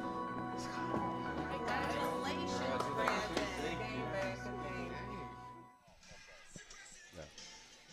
Okay, back here at Eagan, top of the 4th. South Suburban Conference matchup. Apple Valley showing some hot bats here in their 4th game of the season. We have a new pitcher on the mound. It's Trevor Langenberg. What's the scouting report, Mr. Huseman? You know, Trevor's a senior. You know, a couple years ago, Trevor used to be really, really sidearm. Okay. And they've kind of brought him a little more, I don't know if it's, you know, maybe more 3/4, but Sure. he's come up a little bit. Senior, I think through a little bit of sophomore year, a little bit last year, so he's got a little bit of experience. But as we've talked kind of all year, not a ton of Eagan varsity experience coming back. I mean, Griffin Finsky, Will Huseman were kind of the main two, from last year. Yep. But it's, you know, Trevor's a senior and he's got a little bit of experience. So, okay. Fastball, he'll throw a slider. Okay. And, you know, at least generally, and hopefully he makes me look smarter here, he generally works inside to righties, you know, kind of away to lefties. That kind of be where he likes to spend his time with the plate. Well, and so. I think what's top of his agenda is getting this leadoff hitter, the third baseman, Joe O'Brien, out, right? He's been on first base twice, and he's came around to score twice. So kind of been the party starter, if you want to say, for Apple Valley, as that slider There's just you misses throw that out. slider. Yep. Yeah, he'll tend to, you know, have the slider be away and fastballs generally on the inside. So we'll see if he sticks with that or not. But that didn't miss by much, it didn't look like. No, good first pitch. There's another slider missing the dirt. Books closed on the freshman Brody Illa. Went 3 innings, surrendered 7 hits, 6 runs, had that 1 K. No walks. So, I mean, he was around the zone.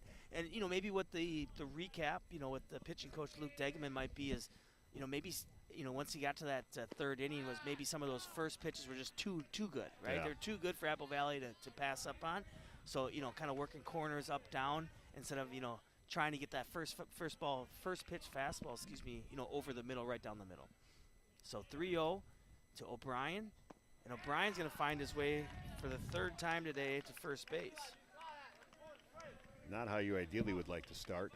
No, and as we said, too, I mean, O'Brien's been getting bigger and bigger leads as the game's gone on, so you have to think at some point they're going to want to put him in motion as well. So Eli Schlichting, the left fielder, is going to step in. Had a sac bunt in the 1st that helped bring O'Brien around on that RBI double by Bailing. Fastball misses up. Probably a good call here by Griffin, just to go out and talk to your pitcher a little bit. Tell a joke, maybe talk about, you know, what you had on answer number 10 in math class, right? You know, reminds me of the old, the classic Bull Durham, right? Some of those mound visits that were always so funny. Yeah, candles, right? And first baseman's got a curse on the glove. We don't know who to, we don't know what to get for a wedding gift. Nobody needs to go Millie for the wedding anniversary, the wedding gift. Yeah, absolutely. Yeah, and you referenced Major League earlier, too, another great baseball movie. You know, I had a chance this last summer to go down to Dyersville, Iowa and see Field of Dreams. First time I'd been down there. That was pretty neat. And kind of being a baseball guy, that was impressive. All right, so Langenberg gets on the board with his first strike here in the 4th inning. No, absolutely, especially since they've added the Major League Park. I think it'd be really cool to go check it out. Yeah, it was really neat to stand there. Awesome. Yeah, it was. Did you get to have a catch with Will or any of your kids on the field, or just go drive by and check it out? You know, I didn't. I was going down. Will was playing in a tournament down there. So he went down a couple days earlier with another family. So I was driving down alone. So I didn't have either of my boys with me. But it was still neat just to stand there. And to your point, you saw a lot of people out there playing catch. Yeah, absolutely. Yeah. Families there running around, playing catch, running around the bases. It's a neat place. Yeah. It's a neat place. So Langenberg's obviously getting some confidence and getting some location figured out with his fastballs. He's been working Schlichting on the outside corner. That one just missed, so 2-2's our count. O'Brien's at first. He's reached first today with a hit by pitch and 2 walks, so he's been on the bases all 3 times today. A threat to steal, so let's see if we send him in motion. There he goes. Fastball swung on, hit. That's going to drop in front of Rockford. That's probably going to send O'Brien to third, which it does. So the perfect hit and run, whether they drew it up that way or not. Nice piece of hitting by Schlichting. And now Apple Valley once again has a threat to score here in the top of the 4th. And I will say this, that they are they're not only coaches calling a good game for Apple Valley, but they're executing. Yeah. Right? They're hitting the other way. They're hitting behind runners. They're bunting when they're being asked to bunt. To hit a hit and run and have it go the other way. They're doing a lot of things. They're calling the right plays and they're executing the right plays. Yeah, and that's a prime example of, not trying to do too much with a pitch, right? He just wanted to put it in play at worst, maybe hit a ground ball to second, right? That's still going to get O'Brien to second base at worst, and by doing so gets a base hit to right and brings O'Brien to third. So Parker bailing up at the plate, pass ball, gets past Fensky. O'Brien comes in to score for the 7th run of today's game, and then in doing so, Schlichting finds himself at second. Eagan tried to regain some confidence and quickly kind of turned it back over to Apple Valley. Well, and as we've said about this game's momentum, how do you keep it? Apple Valley had it. Eagan kind of got it back, clawed back, and Apple Valley just say, nope, we're going to get it right back. We're going to take it right back from you. Yep. And now with a guy in second base and nobody out and already a run in, this could potentially, be another big inning. Yep. Bailey already has a, RBI double in the first. Fastball popped up. Plenty of room for Gage as he retires it off to the side for the first out of the inning. So Langenberg gets his first out. That traveled a little deeper than I initially thought. Yeah. I actually thought it might have been a Ryan Eckerly, Matt Cunningham catch. But that carried a lot farther. Yeah, it did. I think even too with that flag, I think there's more wind up above that flag than what we're noticing, right? I'm hoping it's the fence. My perception's off. Yeah, I know. Well, when you're sitting down at ground level, it's hard to get that, the depth perception. That's what I noticed. Like when you're up in the press box, you can see, okay, that's a routine fly ball, but off the bat down here, you don't really know always where it's going to be. So Miles Jensen, right fielder, steps in, 1 out here. Trevor Langenberg in relief of Brody Illa, who started and went the first 3 innings for Eagan. The senior, fastball misses out. Trevor's and got Schlichting some at second. decent velocity today on the fastball. Yeah, he does. And it's picking up. You can tell, right? And after that first hitter, and it seemed like, to O'Brien, they were trying to go more off speed to start that at bat. Now it seems like they kind of flipped it around, right? Now they want to kind of work fastball early, slider after. Fouled away. Yeah, and if he can throw, with that kind of velocity and get it in on the hands, that could be those little kind of bloopers slow rollers back to the pitcher, which we've seen though can also be difficult. Yeah, though, to no, make. Absolutely. But yeah, I mean, if you can consistently throw inside, you can saw him off and just get 2 hoppers to third, right? Yeah. So 2-1 count, 1 out, fastball just misses low. Good spot in the outside corner, just a little low. It's nice to have this monitor here. Yeah. Because again, with where we're at, located kind of behind and the bar and the fence, it is nice to. I know. I tend to forget. That's my excuse for the fly I tend ball to forget to to left field. watch the monitor on the pitch to kind of see the zone, but I like to see it off the hand and over the plate, right? Hot shot up the middle, missed by Anderson. That's going to get past him. That's going to send Schlichting home for another run, and then in doing so, Jensen's going to find himself at second. So RBI single, excellent effort by Anderson. Looked like he was maybe, a foot short of that one. But at least got a glove on it, right? Because, otherwise, if he doesn't get a glove on it, that's more than likely a triple. Yeah, great effort. Yeah. I will say good base running, too, from Apple Valley. I mean, he turned around. Let's see what I can see right away. Get far enough off that if he doesn't catch it, I'm going to get to third, but not far enough. He catches that, I get back. So, good base running. Yep. Again, it speaks to Apple Valley that they're doing a lot of things right today.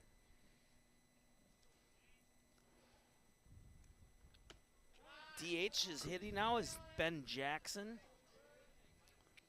Had a single in that 5-run third inning. Curveball just a little up. Yep.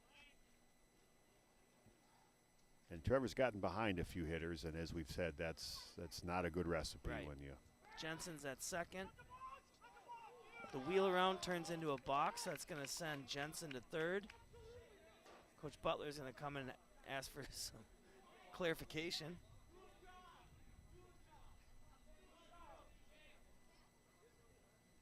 That was a quick balk call, too. That was a quick balk call. Which I feel like is always interesting when it's called at home and that base ump is As sitting opposed right there to- looking yeah. at it, right? That was my comment of the base ump is just a few feet behind him. Right. And did not call it. And the home plate ump did kind of come out right away and call it a balk. All right, so Miles Jensen's now sitting at third. It's 8-3s our score as Apple Valley's done a nice job of getting those 2 runs back here in the top of the 4th. Top of the 4th here at Wildcat Park, South Suburban Conference matchup. Ball in the dirt, nice block by Fensky. Nice job. To keep Jensen at third. Jackson the DH, hitting today for the second baseman Christian Hagley.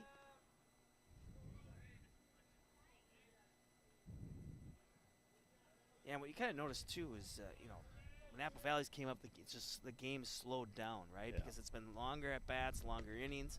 The fastball gets past Jackson.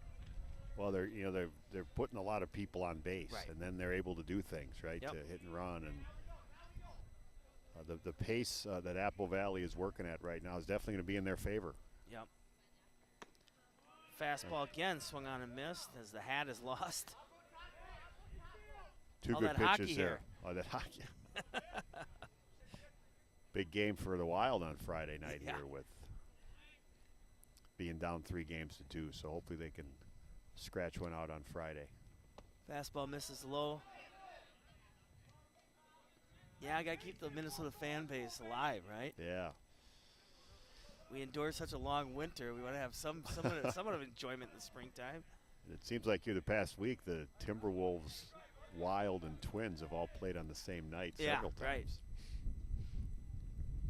Oh, fastball misses high and in. That's going to bring in Jensen. No relay in time. Jackson's going to get a walk. That's the first walk of the day for Langberg. Excuse me, second walk of the inning. Third run of the inning as well. 9-3 is our score. And Apple Valley also out hitting them 8-4. And you can sense Apple Valley just the confidence in their dugout, how they're carrying themselves, how they're talking to each other. Eagan's going to have to do something different here to get back in this a little bit. Just their, dare I say, kind of their body language a little bit. You can just tell. And Eagan is just all over, Apple Valley is all over it.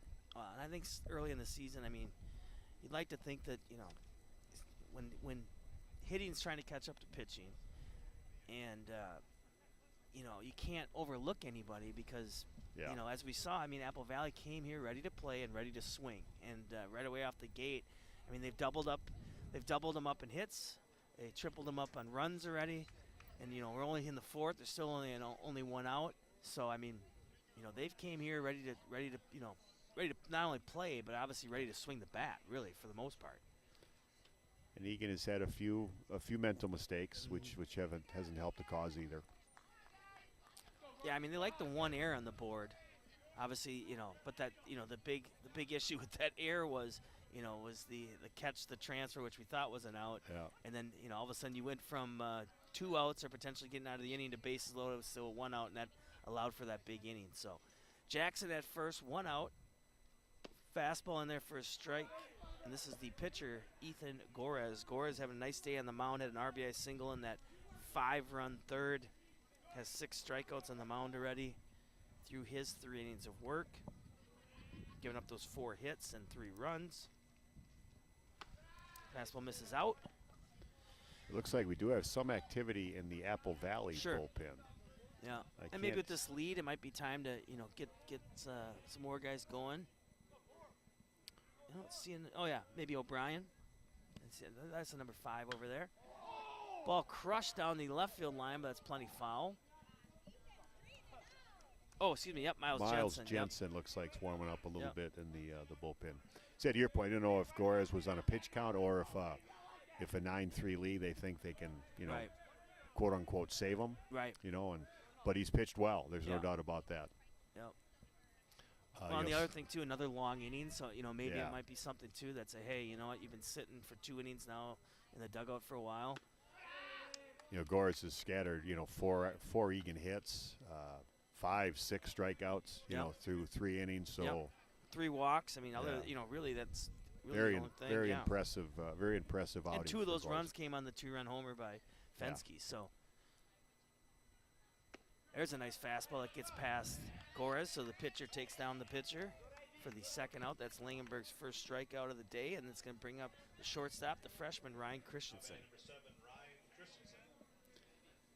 And I think Eagan definitely needs to get out of this one and at least get back.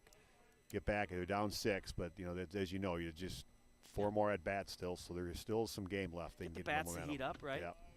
Fastball inside to Christensen. Ben Jackson, the DH at first. We do not have lights though here, so We can't go too late. We can't go too late, and it has clouded up since the broadcast started. And there's talk about maybe some rain. We'll see if we can get out of here in time. I know we had that precip at 0 when we started, but maybe it's a little higher percentage now. 2 is the count. Still very little breeze though. Nothing too cold yet. I think we're set up for another 3-hour game maybe. With that, Casey, that seems to be our calling card when you and I are on. It's the home games for sure, the right? home games are long. Yeah. Hey, quick reminder: Eagan's going to be playing at Rosemount tomorrow. Okay. Another 4:30 start. That's always a big game between Eagan and Rosemount. Yep. A lot of rivalry there, and that's down at Rosemount High School tomorrow at 4:30. Okay. I mean, besides Eastview, who would be the next biggest rivalry for Eagan, you'd say, baseball-wise? Eastview and Rosemount are probably the 2 big ones. Sure. Yeah, I mean, both of them in the section as well. Yep. I know they realign sections every now and again, but historically, Rosemount and Eagan have been in the section. Both been, typically towards the top 4, right? Yeah. Yeah. There's a little nuzzled shot caught by Eckerly, so Eckerly's able to retire his shortstop counterpart in Christensen. But in doing so, Apple Valley gets 3 runs on 1 hit, no errors, and 1 left on. Our score is 9-3. We'll be back in 60 seconds for the bottom of the 4th inning here at Wildcat Park.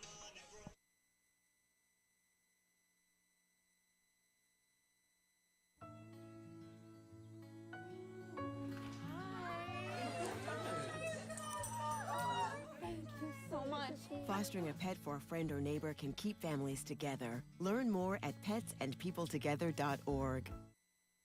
Honey, what I think you need is a socket wrench. I played JV basketball. I'm sorry. I don't think it looks right. This is good, and it's all good, baby. Is it really all good?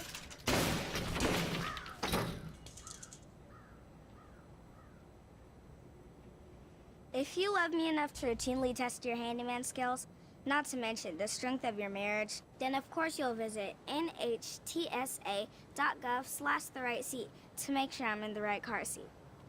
I'm gonna call my dad. How do you know when you've made the right decision? It's the feeling you get in your gut, the one that tells you what's right or wrong. It's the voice inside you that says, I'm buzzed. Better leave the car when it's time to go. Buzz driving is drunk driving. All right, back here at the bottom of the 4th, Casey Lux, Adam Hughesman. It's a 9-3 score. Eagan's coming to the plate. New pitcher on the mound. That's going to be Miles Jensen. Just going to have the old position change and position flop. So Ethan Gorez, who threw an excellent first 3 innings for Apple Valley, is going to go out to right, and Jensen's going to come in. You got the shortstop now coming up, Ryan Eckerly. So Eagan will go 8-9 top here in the bottom of the 4th. Fastball misses. Very nice outing for Gorez today. Yeah. Through 3 innings, you can't ask for much more than that. 5-6 strikeouts, scattered 4 hits, just a couple walks, but a nice outing. Yeah, absolutely. Fastball again misses. So 6 strikeouts had in those 3 innings, gave up those 3 runs, but 2 of them came on the Fensky home run and 3 walks. So, I mean, his pitch count couldn't have been too high. So at the same time, maybe he's able to come back and throw for them, I don't know, maybe Friday or, who knows when, but the traditional Monday, Wednesday, Thursday gets a little bit thrown out the window just with the rain and the cold, and you don't know if teams are rescheduling on certain days. Absolutely. And I think you saw that as you see a 4-pitch walk. So Eckerly trying to be the rally starter here early on. But, yeah, no, I think you see that, with the South Suburban Conference, right, you looked at how many games each teams have played, right? Yeah. Some teams maybe have only had 1 or 2 games in the conference, and Eagan's already sitting on their 5th game of the conference schedule, right? So Elias New, second baseman, steps in. Ryan Eckerly at first. And I know we said Eagan likes to run, but when you're down 6, it might change a little bit. You're certainly not going to be bunting. You're certainly not going to be doing some of the stuff you would do maybe early with this which, kind of changes your philosophy a little bit. You still want to try to be run and be aggressive, but now outs are really, really important, and you can't afford to give any up when you're down 6 here in the 4th. First droplet of the day I felt, I think, on my neck as New gets a strike on the inside corner. 0-2's our count. Yeah, we definitely do not need any rain. No. Hopefully just a little drizzle. So 0-2's the count to second baseman Elias New. Curveball misses out. Eckerly at first. As we mentioned, New a threat on the base pass. Already had a stolen base today, 6 on the season. Nice and breaking tied ball. for the team lead at 429. Yeah. So, that's obviously a huge benefit when your second leadoff hitter is leading the team in hitting. Another nice breaking ball. Another breaking ball. Quick throw, strong arm by the catcher Klein down to first to Lind. Yeah, I think the a lot. Again, the lineup 1 through 9. It's so different, I think, than it used to be. Right. And Elias has done a wonderful job. Getting on for the top of the order. But as we've talked about on base, you want just guys to be on. That's going to get through. Yep. Base hit for New. So second time he's reached today. First hit given up by Jensen.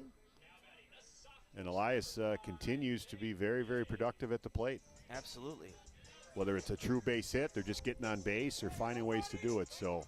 Yeah, like the nice old, job. just either might have hit it off that lip, in front of the dirt there, because it took a big hop, and in doing so, that topspin gave it some extra speed. I mean, he more than likely was going to find the hole anyways, but by keeping it off the grass, that also kept it away from O'Brien. Oh. Bunt that's gonna just squiggle foul. That almost. Yeah, I don't know if it maybe did hit. If it did hit Tate's hand, or if just the vibration of the bat, because that was a heater on the inside corner. I didn't know at first that hit him up near the head at first. Right. I'm not exactly sure. Well, we're going to see a replay at all, or there I go about do you going to bunt or do things with a 6-run deficit, but it looks like Coach Butler's keeping the full playbook open still. Yeah. As we are now seeing some rain.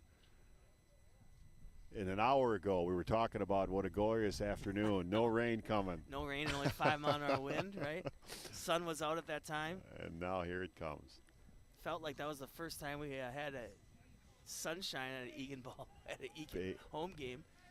Baseball in Minnesota. Yep. In the spring. Have to deal with the elements. Got to get the games in. I think, for a high school game to be complete, through 5? Through 5, I believe. What it used to be, but So we'll see if we do something again here, if he has people moving. Looks like the first baseman for Apple Valley is way up, expecting a bunt.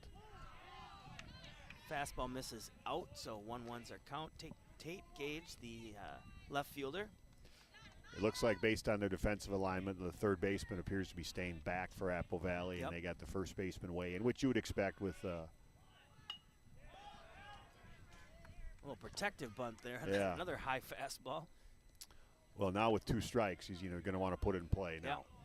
Gage has got some pop as a double in the season. 3 runs, so also a threat on the base pass. Those little New things. at second and Eckerly at second and Elias New at first. The 1-2 pitch, curveball swung on a miss, for the first strikeout of the inning for Jensen. We talked about some of those little things just about Apple Valley and how they were executing and how, Eagan's had to get a little better at some of those execution things. Yep. And momentum, we need to put a couple across here just to kind of. Need some big inning. Yeah, exactly. Especially with the first 2 guys on and nobody out, you want to be able to claw a couple back here. Senior center fielder George Anderson steps in, reached on a drag bunt single. He's going to show a bunt. Eckerly gets a big lead. He's going to find his way back as Klein steps after him a little bit just to test him out, see how far he was how dangerous he was going to be. Now there it looks like I don't know what they're doing now. They might have rotated. Now the third baseman came way in on that one, so they may have a couple different options there on their butt defenses for Apple Valley. Fastball in there for a strike on the inside corner. 1-1's the count. Jensen, the new pitcher, relieving Gores after a solid 3-inning outing. Gores then slid out to right field, replaced Jensen, so it's a player swap. Fastball again in, but just misses. Just a little low, maybe. Yep.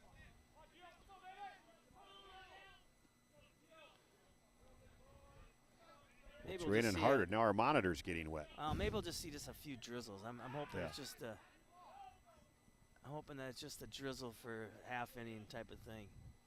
There's a good shot right there of just that little thing on Ryan's belt you can see, Yep. which is that, kind of their sign system now, so they can see what it is. Their QB wristband.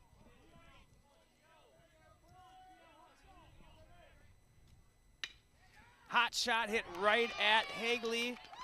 Flips over to Christensen for an inning-ending double play. Hagley didn't have to even move far to either place because it was hit right at him. And in doing so, even with Eggerly not getting that big of a lead, a quick double play. So Eagan in the 4th inning, no runs on 1 hit, no errors, and 1 left on. Our score is 9-3. We're back at 60 seconds for the top of the 5th inning. It's something about having that piece of paper. Some people think that's worth more than my skills. I've run this place for 20 years, but I still need to prove that I'm more than what you see on paper. You just gotta be so good they can't ignore you. It's the way my mind works. I have a very mechanical brain. Analytics and empathy, that's how I've gained clients. I am more. I'm more than who I am on paper.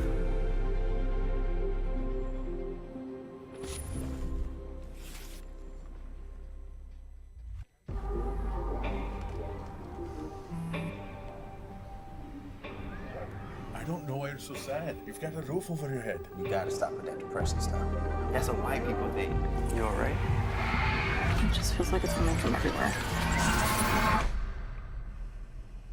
Do you want to talk about it?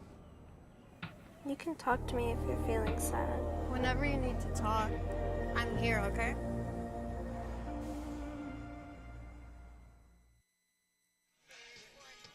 All right, back here at Wildcat Park, 9-3 is our score. And Adam's going to fill us back in on some of the lovely sponsors here for Eagan Baseball. A big thank you to so many sponsors here around the Eagan community helping support Eagan Baseball and Eagan Athletics in general. Walderland Jewelers, it's been around as a sponsor for at least 5-6 years. Travis up at Walderland Jewelers, Midwest Bank, Polished Pets. We talked about Dunkin' Donuts, maybe doing the Lux triple player, some kind of a treat.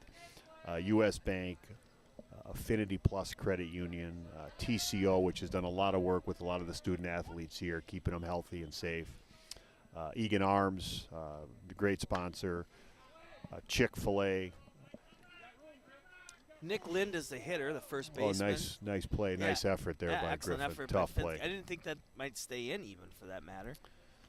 Escape Travel, George Anderson's family's involved in that. Escape Travel is wonderful as well. Minnesota Ortho, Triple Diamond Cards, the Eagan Eagan Hockey Association, and Eagan Football. Yep. Huge sponsors of Eagan Baseball, which is great to see because a lot of these kids are multi-sport athletes. Absolutely. First baseman Lind at the plate. Sliders missed on the inside, so 1-1's our count. Like we've talked, Casey, there's 5-6 kids that played football, that also play baseball, which is good to see that kids playing a couple other sports. Yeah. No, an excellent effort, like you said, by Griffin Fensky. Did a nice job of finding the fence, and I think in doing so, of getting his hand, that's when, at the last second the ball came down and kind of threw off his depth, his eye-hand contact or coordination, depth perception. I mean, that is a tough play. Absolutely. It's a long run, tough play against the fence.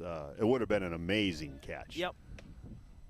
I mean, it's a play, actually, that you probably wouldn't expect a lot of high school catchers to make. No. I mean, that is so outstanding effort by Griffin. No, it didn't even get up over the fence here, so, it didn't get up that high. So 2-2's the count. Wind's picking up a little bit. It's blowing out to left center. Ball's hit to center. Anderson takes a couple steps in, didn't have to move very much. And Langenberg's able to retire Lind on 5 pitches. So that'll bring up the right fielder now, Ethan Gores, who started today's day on the mound. Had an RBI single as well in that 5-run third. Oh, excuse me, it's Klein. Yep, good call. Catcher Spencer Klein. Nice job behind the plate, strong arm. Already threw out a runner at third on that strike him out, throw him out to end Egan's rally. What was that in the third inning? Third inning. Yeah. I've been very impressed with Spencer today. behind the plate, kind of throwing behind runners. Yep. You know, setting his feet on some throws, kind of snap throws from his Snap to the feet. first, So yep. it's he's done a nice job behind the plate. Absolutely. Absolutely. And And as a good rapport with Gorez, too, right on the mound, right? And as we have said, if you're strong up the middle, you know, catcher, pitcher, shortstop, second base, that catcher is such an important position. Absolutely. Well, there's always such a communicator, right? I mean, they're the quarterback of the defense, you know, as the game's going on, making sure that everybody knows where they're going, whether it's first and third, you know, first and second, whatever, you know, the scenario might be. 2-1's the count, Langenberg to Klein, the catcher, senior. So one of the 4 seniors. So I think we can, by process of elimination, we have Bailing and Klein are 2 of their 4 seniors, right? Because they're set to play. We're halfway there. Yeah. Klein's going to Winona, and Bailing, the center fielder, is set to go to Upper Iowa. So 3-1's the count. A few little drizzles. It's starting to get a little darker every pitch, it feels like, or every out. That ball is smoked up there. But a little too high. Anderson's able to scoot over to right center field, call off Rockford for the out. You know, a good swing by Spencer. Yep. He just missed it. Yep. Good contact, good swing. So I can see why he's going to go play college baseball. Yep. You know, he's got a lot of tools that I think Winona State will be happy to get down there. And whether they keep him at a catch, I don't know if he plays other spots, but Right. he certainly does a nice job behind the plate.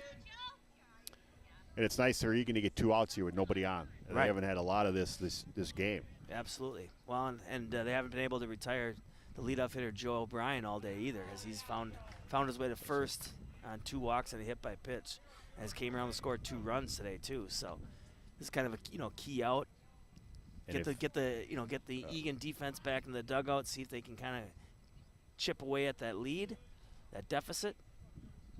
And if you're Eagan, you want to keep O'Brien off the bases because he runs very well. Yeah, absolutely. Stolen base already. Well, was set to have a stolen base, but an excellent piece of hit and run by Eli Schlichting, the number 2 hitter. So nice slider there by Langenberg, making it 1-1, 2 outs. There's a shot ripped to Gage, but Gage takes 3 steps to his right, and a quick inning for Langenberg, which I know Coach Butler and pitching coach Luke Degeman is happy to see. So quickly and smoothly, no runs on no hits, no errors, and nobody left on. Back in 60 seconds here at Wildcat Park for the bottom of the 5th inning.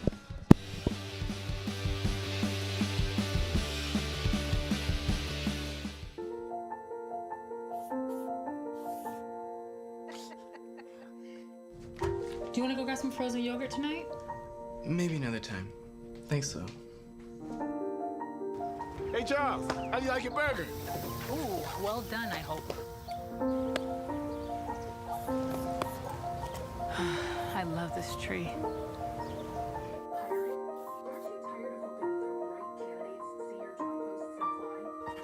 Hey, honey. We thought we'd try something new. Family art hour. Come on, sit down. Okay, guys, what do you think? That is you. Oh, you got jokes. You're funny. That is you, and that is your son, and your other son.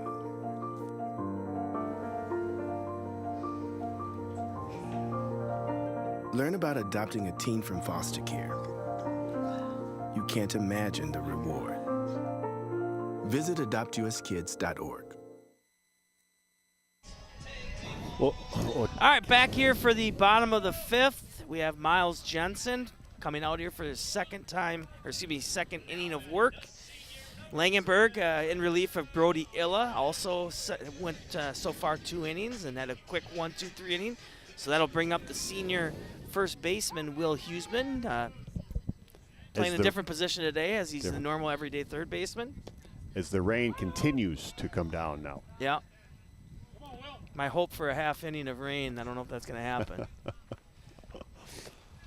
But yeah, like I said, I like to check the the forecast and so forth, and I think at most I saw was like 6 to 10% throughout, from about 4 to about 8 o'clock. So a little cell might have found its way into Eagantown. Well, that's how your luck goes. Yeah, I know. Right where you're at is where it's coming down. Yep. So 1-1's the count, bottom of the 5th. Jensen to Huseman, big swing. As Jensen puts that fastball past Huseman. For the most part, no substitutions other than the pitching substitutions. And then for Apple Valley, that was just a player switch.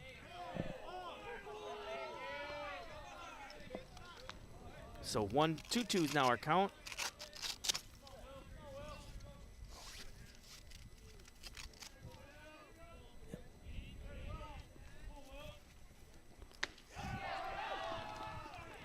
Got by him on the outside half.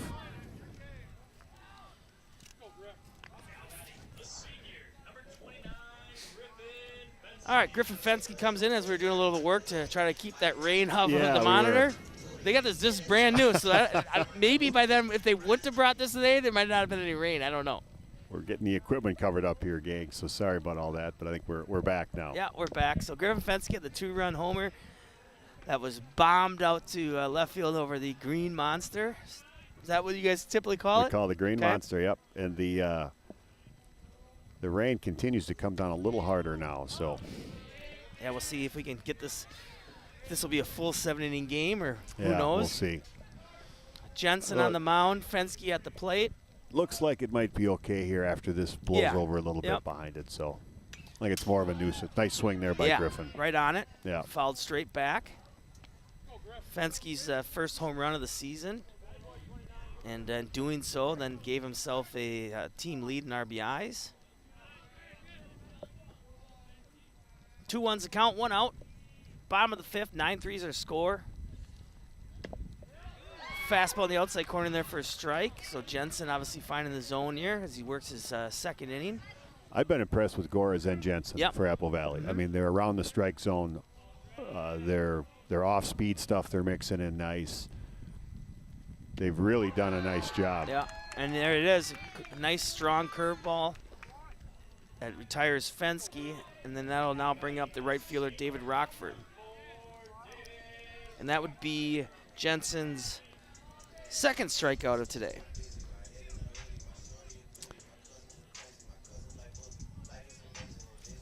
Yeah, to strike out, both Will and Griffin that's you're probably not going to see that happen a lot. Right. But nice job, Eagan. Apple Valley pitching has done very well so far today.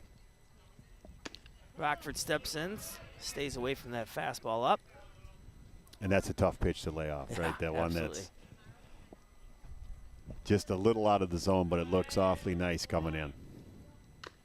Fouled back. So with the Green Monster out and left, is that more done because of acreage, and with the softball field right behind it, it wasn't like somebody was a diehard Red Sox fan when this field was constructed? Well, I'm sure there's probably somebody watching or listening today that knows the whole story. Sure. But from what I heard is that they, not necessarily a Red Sox fan, sure, but just based on the layout and how they could get filled the lane, and it was ended up being like Fenway Park, but I think it was more of an accident. Sure. Yeah. Yep. And I believe, if I remember correctly, the green wooden fence, or at least pieces of it, had been redone a few years ago, I think, too, yeah, right? So would have been probably the summer of 2014. Okay. The entire fence was ripped down. Okay. Minus the Green Monster. Okay, sure. But that whole green fence you see now, it used to be old plywood from when the school was built. Okay. So a bunch of folks redid it and kind of built the new green one. Looks like it could be up for a paint job, though. Sure. And then did they add the batter's eye, you think, around that time, too, or was that already there? That was there. Okay. That was there. That also could probably be, that might be a project next summer. Sure. So Rockford is going to find himself on a walk, which is close to almost having I thought he was going to be a hit by pitch there for a second. So is that David's third walk of the day? I believe so, yeah. We had a kind enough fan to drop off an umbrella, and maybe in doing so, maybe the rain will just stop now. Yeah. So David continues to, on base percentage, continues to find ways on. Brings up the freshman DH today. Yep, Brandon Lunenberg. Nice move. Yeah, nice move from Jensen to Lynn, but Rockford's able to sneak his hand in there in time. And now the rain does seem to be settling down somewhat, so that's a good sign as well. 2 down here, 9-3's our score. Apple Valley out-hitting the Wildcats 8-5. And, as we talked earlier, too, with Goras, it seems like, Jensen, as this game's progressed, not only is getting more control of the zone, but it seems like that fastball is kind of popping off his hand a little bit more, too. It actually looks noticeable this inning compared to even last inning. Right. Yeah. Yep. You never know if it's just mechanics or just getting loose. Yeah. Curveball misses up. You know, the tricky thing that you want to stay away from, though, is you want to stay away from trying to overthrow, right? Because, you know, overthrow that either leads to walks, or if you leave that ball up in the zone, and then usually, you know, that velocity is met by the bat, and now you're providing that power to the hitter. Rockford at first, 2 down, 1-1's our count. Freshman Lunenberg. Throw down is in time. So Klein gets his gets the first one to throw out an Eagan runner today, on a nice one-hop dig too by the second baseman Hagley. You can and see the doing Apple so, Valley momentum. Yeah, is Apple just Valley there. momentum. Yeah. So no runs, no hits, no errors, and nobody left on. Our score is 9-3 as we roll into the top of the 6th, back in 60 seconds.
Back here for the top of the 6th, Casey Lux, joined by my right-hand man, but always sitting on my left side, Adam Huseman. Trevor Langenberg coming out for the 3rd inning, and he did have, I think, I'm pretty sure it was Egan's first 1-2-3 inning. Yeah. And that was in the last inning in the 5th. So, but yeah, you can definitely see the momentum keeps building on the Eagles side. So 2 more innings to play. Still some at-bats for Egan, obviously, to get back in this. But they still have to do their job when it comes to the top of the innings. Yes. So hitting now is number 12, and that is the left fielder Eli Schlichting. First pitch, 2-hopper, gloved, relay in time. No, dropped by Huseman. I was blocked there by the on-deck hitter. Nice job by Cunningham to stick with that play. It was a hard hit. It seemed like a strong throw, but I couldn't see if it was either a dig or just kind of popped out of the glove. He just dropped it. Yeah. It just popped out of his glove. And a nice job by Langenberg, right? Throwing strikes. I mean, trying to, to doing his best to get a quick out to start the inning. So the number 2 hitter is Schlichting. He's on, and that's going to bring up the center fielder, Parker Bailing. Had that takes a big swing, had that RBI double down the right field line in the 1st. You could tell he liked that pitch. He wanted that one back. Yeah. And the home plate ump doing the courtesy of just giving Fensky a little bit of time here as he walks off that foul tip. Bailing, as we mentioned, senior center fielder, set to go to Upper Iowa. So we'll go from being a teammate of Dylan Klein to a rival, and then also will stay a rival of Will Huseman at Concordia St. Paul. But so he swings the bat well, though. Yeah. He swings the bat very well. It hasn't been a lot of action to center to, for a chance to, kind of see his Jets out there, right, to see him run the ball down. There hasn't been, too many hits by Eagan, to test him per se. But he can swing it. I'll absolutely. And there's a reason why he's batting in the 3 spot, right? Schlichting at first, 0-2. Excuse me, second strike to make it 0-2. Nice slider there by Langenberg. Looks like he took something off that one too a little bit. You can. You always want to hit the ball hard, but you can tell now he'd kind of like to get a hold of one, just the way he's going at it. Yeah, that one kind of had a one-arm swing to it. Slider misses low, so 1-2's our count. Schlichting at first, who's playing left field. Center fielder at the plate, Parker Bailing, and Trevor Langenberg on the mound. Senior battery with Langenberg and Fensky. And earlier we were at a couple games ago, we were freshman battery, so nice block by Fensky. Nice job by Fensky. That's our thing too. I mean, I know we talked about it a little bit earlier, but I mean, obviously Griffin has the experience being a catcher all season last year, but at the same time, you kind of, throw him into a, conference game. he's done a nice job of, behind the dish of just kind of, jumping right back in, so to say.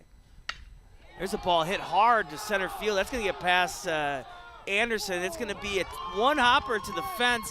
Anderson's going to relay it back into Eckerly. Eckerly throws it to third, but in doing so, Schlichting's coming all the way around to score from first. So another RBI for Bailing, and he has 2 doubles on the day, and that makes it 10-3. That ball was hit. Yeah. That ball was hit. Absolutely, no, and went with the pitch, right? I mean, left center gap, it was a one hopper to the fence, as we see on the replay. We talked about that earlier in the broadcast, guys that are going to willing and able to go the other way and let the ball get to them, and what a nice job, what a nice piece of hitting right there. And now Apple Valley at this point, they're probably trying to say, how do we get 3 more? Right, and try to close out the game after 6. Nice slider over the plate to Miles Jensen. Started the game in right field, came in relief, done a nice job in relief of Gorez. Just completed his 2nd inning on the mound. And with nobody out and a guy on second base, they certainly have a chance to get a few more here. And there's, at this point, no activity in the Eagan. It might be Langenberg's job to close it. Finish it out today. And really has settled in well. I mean, that was really the hardest ball hit off of him of his outing. Yeah. And a run that shouldn't be on. I mean, a play that should be happening. Will should have caught that ball, and there should have been nobody on. Yeah, it could have been a 1-out double. Yeah. So Langenberg on 3 straight pitches, able to get a strikeout. So sends Jensen back. I'll bring up the DH Ben Jackson. For Langenberg, that is his. Let's see here, 2nd strikeout of the day. Nice job by Trevor to come back though after an error and a double to come back and get a strikeout. Kind of helping his own cause here. Yep.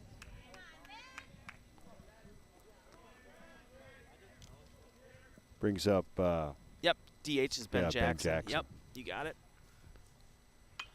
That was popped behind us. Yep, fall back. And the rain has stopped a little bit, Casey, which is good. So hopefully it can stay off here for the next. Well, I don't want to say it could be another 2 hours. The way our games are going. I know Joe in the truck doesn't want to hear that. There have been some long ones. On Monday, my cohort, Mike Wobskull, mentioned that Eagan put in an order for 6 runs in the bottom of the 7th. Didn't happen, but that would have made for a long bottom of the 7th. Well, at this point, we need 7 now for this one here. Right. But I said that was a lot of nuggets from Chick-fil-A. Yeah. 1-1 count, 1 out. Langenberg on the mound. Nice piece of hitting to the gap by the DH Jackson. That's going to get in front, covered by Anderson. Nice job of George to run it down, but in doing so, it's going to bring in Bailing from second, making the score now 10-3. Casey, you can just see in the, as we've talked about, kind of just the body language of how Apple Valley is conducting it, and this is probably a little bit of a shock for Eagan here today. Yep. But yeah, as I mentioned too, it's high school sports and anything can happen in any era, right? Whether it's little league to high school to college to pro. So I always think that I don't like to say that a team takes another team for granted. I think just what happened today is that Apple Valley just seized their opportunity right away from the get-go, right? Well, as we saw in the standings, so few games have been played. Yeah. And as we said, I think I even said everyone's hopes and dreams are still intact. Like, what do we do? And Apple Valley had a couple of, sounds like a rough games not scoring, and they've come out and said, you know what, we're swinging the bat. We're going to execute when the coach asked us to do that. We're going to bunt. We're going to hit and run. We're going to make the plays, and they've done it all today. So this is more of, I think, just a credit to Apple Valley doing everything that needs to be done and taking advantage of the mistakes and miscues. Yep. Every team's going to make mistakes, and Apple Valley is making the most of it. Yep. Spencer Truckee going to come in. Whether either going to replace Ethan Gorez, but definitely hitting for him here. That slider was crossed for a strike. Nice job by Fenske to keep it in front. So 1-1's the count. And I imagine Ethan's, certainly one of their top, if not probably their top starting pitchers. So probably okay to get him in the dugout. And yep. 11-3's our score. Top of the 6th here at Wildcat Park. Langenberg, 1-1 count, 1 out with Ben Jackson an RBI single at first. Fastball just misses. Yeah, I have too much pitching, a coach never said, right? So there's exactly. Rest everybody you can and get them going. So I don't know Apple Valley's schedule. I'm sure they're slated to play tomorrow. Yeah. On that Monday, Wednesday, Thursday swing for the South Suburban Conference. Yep. And the tough thing too is that one's gonna stay in play for Fensky, and he's able to make the catch.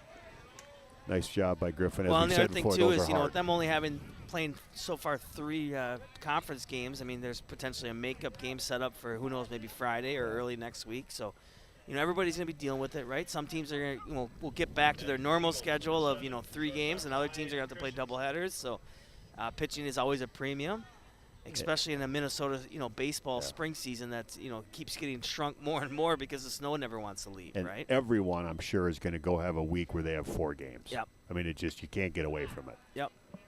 So Ben Jackson's at first. He had that RBI single that brought in Bailing after Bailing's RBI double. The freshman shortstop, Ryan Christensen, settling in. 2 outs here. 11-3 our score. Ball's laced down the right field line, but it'll be fouled by about 10 feet. Well, the Eagles continue to swing the bat very, very well, and I've been impressed with Ryan, as we've talked about. Just only a freshman, but swings the bat and plays a nice shortstop. Carries absolutely himself strong well. arm. Yep, yeah, for sure. Hasn't been tested a whole lot. I mean, No. there hasn't been a lot of balls his way, but backing up the plays, made a nice play on that bloop single in the infield to almost get the out at first. Ball gets past Fensky. Jackson's gonna scoot down to second. 2-2's the count. Not a whole lot that Griffin could have done there. That was Yeah, I mean that kind of what we talked about before with the plate, and that one very well skipped off the plate. Now you have a little bit of rain on there. The paste doesn't take the bounce or hop that it would normally. Kind of skids and picks up speed. Casey, I turned around. I thought that was thunder, but it was just an airplane. I know. I think I've noticed more when we do these games on TV, sitting behind the plate, about the airplane highway that we have in front of us. It's just every 5 minutes you see one going by. I live here in Eagan, and I don't really notice it, but I'm up here, I do. Yeah, right. And I'm not that far, but it's this might be more about Griffin taking a break. He's had a tough half inning. Yeah, he's done a nice job though with some of the balls, and then a couple against the fence here, and he might be saying, I need a little breather after this. Well, and you want to get this 3-1 pitch across the plate, to not extend this inning longer than it needs to be. Yeah.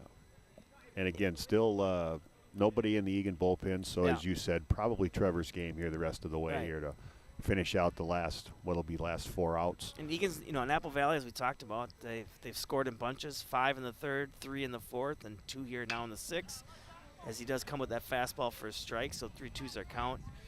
That crooked number on the board, right? Yeah. Able to get that big 5-run 3rd inning to really get their momentum going after they scored 1 in the 1st. Eagan did come back tight at the bottom of the 2nd, but that 5 runs all of a sudden makes it a 6-1 game. And even with that 2-run homer by Fensky, then there's you see a line drive, but shortstop to shortstop as Eckerly retires it for the 3rd out of the inning. So for Apple Valley in the top of the 6th, they do get 2 runs on 2 hits. There was that 1 error and 1 left on. Our score is 11-3, Apple Valley. We'll be back in 60 seconds for the bottom of the 6th.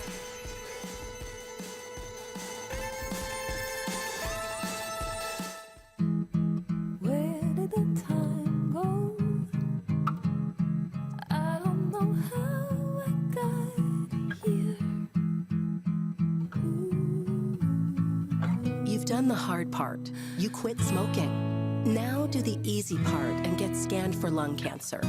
If you smoked, you may still be at risk, but early detection could save your life. Talk to your doctor and learn more at savedbythescan.org. You don't have to wear your PT gear anymore, right? It's comfortable. So how's civilian life treating you? It's fine. When I got out, I didn't want to admit that there was anything wrong because I felt like a failure. And then I realized, there's nothing to be ashamed of. So I started talking to someone. Maybe you are fine, but if you're not, it's okay. Thank you. If you or a veteran you know needs support, don't wait. Reach out. Find resources at va.gov/reach. Back here, bottom of the 6th inning, Wildcat Park. 11-3's our score. Truckee stays in the game and is now in right field for Gores. Jensen comes out for his 3rd inning of work. So Apple Valley, might get the benefit, Adam, of, getting through this game with just 2 pitchers. Yeah. Right? And 2 pitchers that have thrown very well. Yeah, absolutely. And, and it's hard to say. I mean, with the velocity from Jensen as he throws that fastball to the freshman DH Lunenborg, it's hard to say, too. I mean, is he their prime reliever, or is he maybe also a starter that they just wanted to get some work in today, right? Well, with only that being their 4th game. Yep, shot hit over to O'Brien, pops out of the glove, throw gets past Lind on a big hop. That's going to send Lunenborg to second, so leadoff reaches second on an error. It looks like we're going to have a pinch hitter here. Yeah, George Esser. George Esser will hit for Matt Cunningham. Yeah. Senior George Esser, who's done some DHing this year, and will probably DH, I'm sure, in certain situations, maybe when lefties are pitching, but he'll get his chance, I think, to DH this year. So Lunenborg reaches on that errant throw from O'Brien to Lind. George Esser is at the plate, gets to listen to his walk-up song a little bit longer as the home plate ump needs to get him in the book. Hey, it's nice that they're doing that this year for the kids. I think they get a kick out of that. Yeah, too. Michael does an excellent job, the team student manager. I call him DJ Mike. He told me he doesn't have a DJ name yet, so I figured DJ Mike is about as simple as we can make it. We were up in the press box, I guess, Saturday. Was sitting next to him. It was fun. He had a good time with that. Yep, absolutely. George, one of the football players here for Eagan. Yep. Played guard for Eagan football team. That had a very, very successful year. Heater high and in, so 1-1's the count from Jensen to Esser. Yeah, and as you mentioned too, I mean, George started out the year for the most part as a DH, and very well gets that back going. We'll be right back in that same slot. Today they gave Lunenborg a break behind the plate, so that allowed Brandon to DH, and then Fensky to catch. Fastball just misses out. And Eagan, they need base runners, so you never know, right? You get a couple guys on base and I think the Eagan fans will say if they've sat through the rain, they want to see a big comeback, right? They're willing to have a big inning. A big bouncer over to Lind. It's going to be a quick and easy play. So nice job by the lefty. Not only covering a lot of ground there, taking it away from Hagley, but a good job of turning around and spinning it and getting it over to Jensen, who does a nice job of hopping off the mound. Yeah, that's a it looked like a routine ball to second, but I can understand his mindset because the way it came off the bat so slow, he probably thought, well, instead of having my second baseman sit on it, I'm going to go get it. That was a nice play by both of them, especially the pitcher to get over there. And at this point, Apple Valley will trade bases for outs. Absolutely. I mean, trade a run or two for an out, absolutely. Right? We will. We got 5 outs left to get, so we'll get an out every time. Ryan Eckerly, shortstop, steps in, reached on a walk today so far. Fastball misses in. And the DH Lunenborg now at third. 1 out, 2-0 count. And Ben still appears to have Miles still appears to have a nice velocity on his fastball here, third one in. Came inside, fouled off by Eckerly. So 1 out here, 2-1 count. As we said, Apple Valley's doubled up Eagan 10-5 on hits. I think it's even on errors, 2-2, but leading the game here 11-3. 2-1 pitch in there for a strike in the inside corner. And that's one thing I've been impressed with Jensen is his ability to not be afraid to come inside. Yeah. Give you a little bit more of a. Miles has done a nice job. Yeah. Hot shot down the line. Foul. Looked like a late call for a second, but there was a call, but not by much though. I mean, it just missed the base there. So Eckerly obviously making an adjustment as he's noticed Jensen coming inside on him. 2-2. Lunenborg at third. Curveball, strike 3. So Jensen compiles his third strikeout of the day. Sends Eckerly back to the dugout, and that'll bring up the number 9 hitter, Elias New, the second baseman. had that big bases clearing triple against Burnsville. So, like we said, Elias, right there in the team lead in a lot of categories, playing a solid second base. He has played outfield as well, but Yep. certainly appears to be somebody you've been penciling in here now at second base with the way he's been in the field and the way he's been at the plate. Very impressive. You went through some of his numbers, his on-base percentage, his batting average. Elias has done a nice job. Yeah, stolen base today. So he's 6 on the season, so 3 behind the team lead of 9 stolen bases by George Anderson. Fastball misses, 1-1's our count. Got a little action in the bullpen.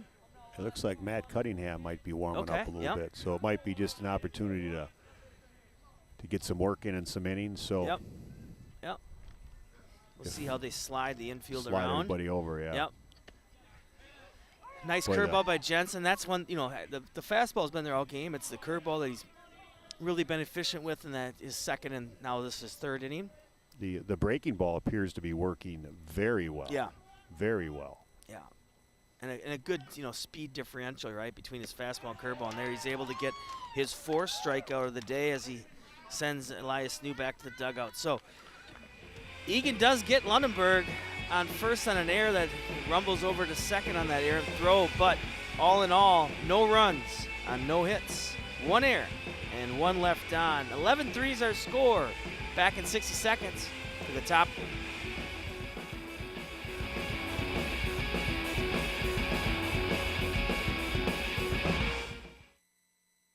Honey, what I think you need is a socket wrench. I played JV basketball. I'm sorry. I don't think it looks right. This is good, and it's all good, baby. Is it really all good?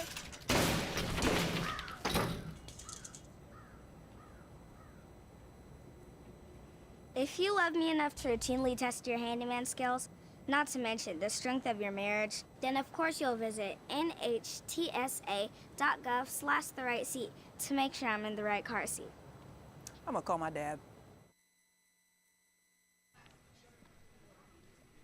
All right, we're back, and here's your upcoming coverage on Eagan TV. As we mentioned on Monday, it's kind of like Farmington week in a sense because we have boys lacrosse live tomorrow at 5:30 as Farmington travels to Eagan.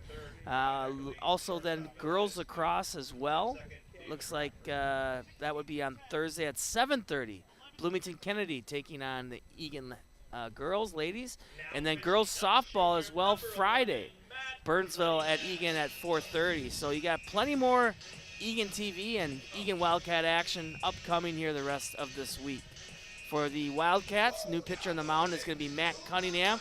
We got a bevy of changes, which I think I got them all figured out, okay? So we got Lockenmeyer's going to come in and play first. Daniel Rockford's going to come from right field to play second. Elias New's going to play short. Eckerly's going to slide from short over to third. Looks like we still have Gage in left, Anderson in center, and then Fensky is going to go out to right, drop the DH, and bring in Lunenburg to catch. No, I think Joe Anderson went in for Gage. Okay, there you left. go. Joe Anderson's in left. There you go. Yeah, and it looks like Danny Lockenmeyer went in for Will Huseman. Yep, yeah, Danny's at first. Yep. Yeah, so a whole different lineup here, a whole different infield now. But as we've talked about, David Rockford, has played second base and right field, as we're seeing here. Elias has played short and second, as we're seeing here. And so switch it up a little bit. So a few starters remain, but at the same time, really it's Anderson that's the only one that stayed in his original spot in center field. And then we'll see what Apple Valley does, too, if they stick with their lineup or if they bring in some hitters at the bench. Yeah. They're going to start off with their first baseman, Nick Lind. I think this is Cunningham's, second outing, or is this his third relief outing? This would be, I think, his second. Yep. His second, yeah. And he threw on the road, I believe. He threw at Shakopee. Okay. Was it Shakopee? Yeah, at Shakopee. Okay. So now we have the sophomore freshman battery. And Lynn, the first baseman, will settle in. 11-3 is our score, top of the 7th here at Wildcat Park. Got some snap on that heater. Nice start there for. Absolutely. Just missed outside for a ball.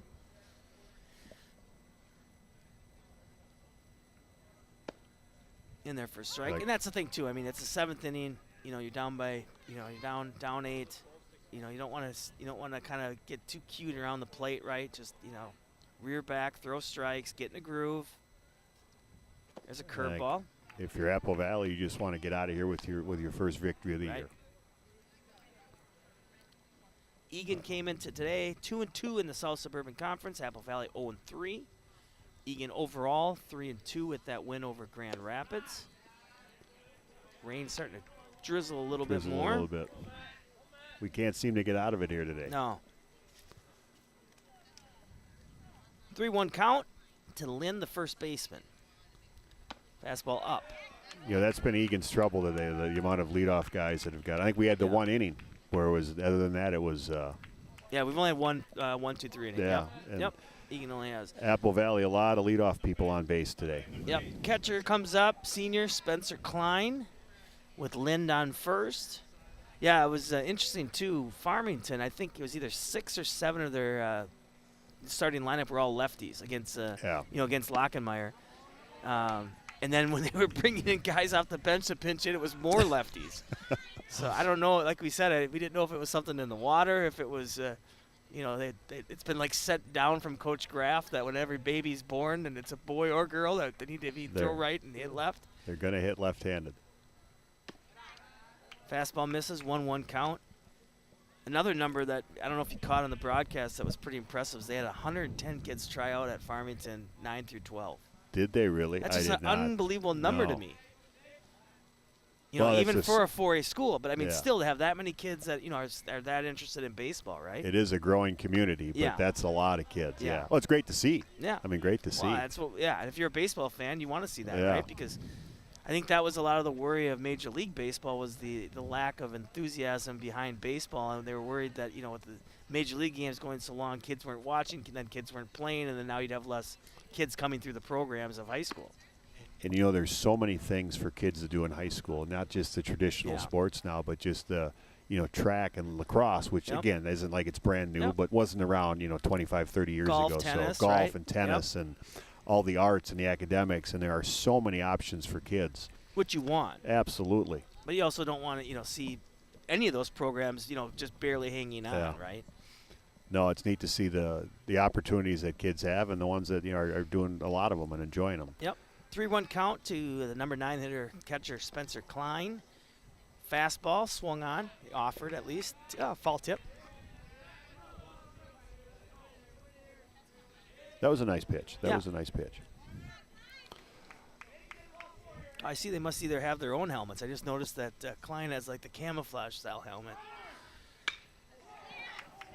Ripped on, but fouled by a ways, but hit a ways as well. And they sent Lynn on that play too. So Apple Valley not afraid to be a little bit aggressive here late in the game too. And just maybe try some things, right? Have kids work on their leads, work on their jumps. And I have been impressed with Nick. Nick's done a nice job today. Yeah, he's both behind the play, as we've said, and at the Spencer. Nick's at first. Yep. Yeah, just missed it by one line. You got it. Yeah. Yeah. Throw over by Klein to Lockemeyer, who replaced Huseman at first. Danny started the game on Monday against Farmington. And as we said, too, start off real well. 6 strikeouts in the first 9 hitters, first time through the lineup. Fastball misses up, so 2 walks here quickly by Cunningham as he still tries to find the zone. It's going to bring up now the leadoff hitter, which is Joe O'Brien. And good at bat by Spencer. Looks like a courtesy. Yeah, a courtesy action, and that's going to be Eric Jensen for the catcher. Good at bat. I mean, you got a full count and fouled some balls off. And, great at bat. Yeah, Cunningham still, trying to find the zone, right, between fastball and off speed. Which is what we've said all along, right? A good at bat, or Apple Valley, a lot of good at bats today. So nobody out, as we have Lind at second, the pinch runner Jensen at first, the leadoff hitter O'Brien at the plate. Fastball misses out. That wasn't Brian's been the third baseman here today. Who's been on the base paths a lot, too. Yeah, absolutely. I think he's only been retired once. Yeah. So 2 walks, hit by pitch, came around to score at least 2, if not 3 runs. think he scored every time he's been on. Eagan needs a ground ball here to. Yeah. Well, and that's just the thing too. Like we're talking about those long innings. You know, it's also taxing on the defense because the guys are just sitting around. Yeah. You know, sometimes too. Like I always think it's such a little thing in baseball, but like you get that first out, everybody gets a snap it around the horn, everybody's moving, throwing, having fun. 1-1 count to O'Brien. Fastball swung on and missed. Yeah, as opposed to you get well, I guess case in point this inning, you get a couple walks and then you're not quite as sharp and as fresh. Yep. And Eagan has had some very long innings today. Yep. And again, credit to Apple Valley for taking advantage of it. Yeah. Yeah, out hitting Eagan 10-5. Both teams 2 errors, but Apple Valley able to capitalize and put 11 runs across the plate. And Cunningham gets his first strikeout here of the inning as he sends nice 1-2 fastball right there. Yeah, that was. Bring up the left fielder, Eli Schlichting. And Apple Valley still swinging the bat though today. Yeah. Yeah, that's the other thing too. I mean, there hasn't been a lot of strikeouts, but they haven't been looking, right? Yeah, they've been aggressive, Yep. and that's what you want to see. Lind at second, pinch runner Jensen at first, Schlichting the batter, left fielder. Cunningham ball gets past Lunenburg, as that one no grip from Cunningham as I kind of lost that one and also skipped over the plate, which is I don't even think we can see the plate right now. We can't from our angle here at all. Right. Yeah. And as you said, with the ball wet and just grabbing it and it's damp now, and yeah, you'd think they could wipe the plate off. I know. Can't see it on TV either. I guess the main 4 people know where it is, right? Pitcher, hitter, catcher, and ump, but we just don't see it. So everybody moved up 90 feet. Lynn's at third. Jensen's at second. Curveball's in the dirt. 2-0 count. 1 out. Top of the 9th. Everyone's got a rough idea where it's at. Well, maybe Coach Butler is going to have these guys be road warriors this year and win all their games on the road and find a way to start winning some games here at home. They did beat Grand Rapids at home, but you're right. Lakeville South was away. Shakopee was away. Yeah. And then they're away again for tomorrow, as we talked about at Rosemont. Rosemont, so hopefully they can get put a good one together tomorrow. Right. So 3-0 count as Cunningham wants to stay away from the third walk of the inning. Gets that fastball crossed. Good velocity, just trying to kind of find the zone here. And just a second outing on the year. Yep. Yeah. He's trying to, establish himself, on the varsity level, right, as a sophomore. Yep. Nice fastball there, fouled back by Schlichting. Nice 3-1 pitch, but again, the Apple Valley hitters not taking a pitch off. Right. They're not. They are aggressive at every turn. So 3-2, 1 out.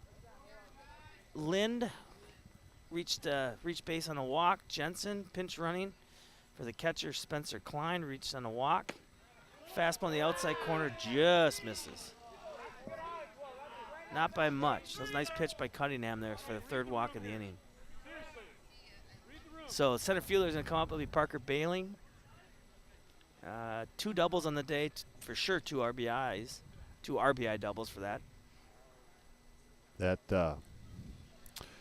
didn't miss by much. It would help to see the plate, but that still didn't miss by much. Now we can see the plate.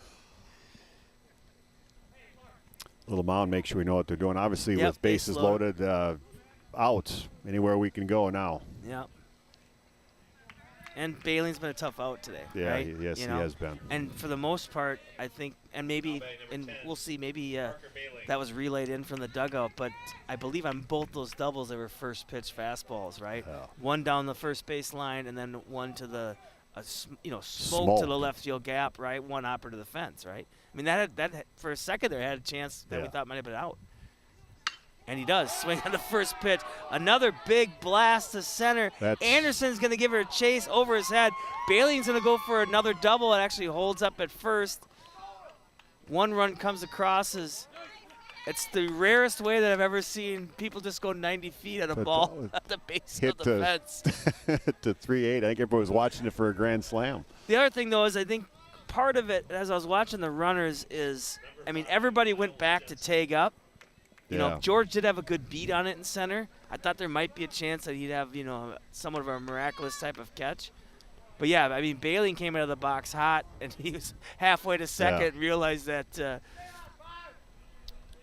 mean, I probably would have, you know, third, obviously, a tag up. I would have thought the guy on first and second would have been probably much farther along. Yeah, well, I think, he then realized that Schlichting was just, you know, trotting into second. So, well, Parker has Fastball swung low. the bat very impressive today. Yeah. Very impressive today with Parker. At least 3 RBIs, as we mentioned. That very well would have been another double. He could have had 3 doubles. Yeah.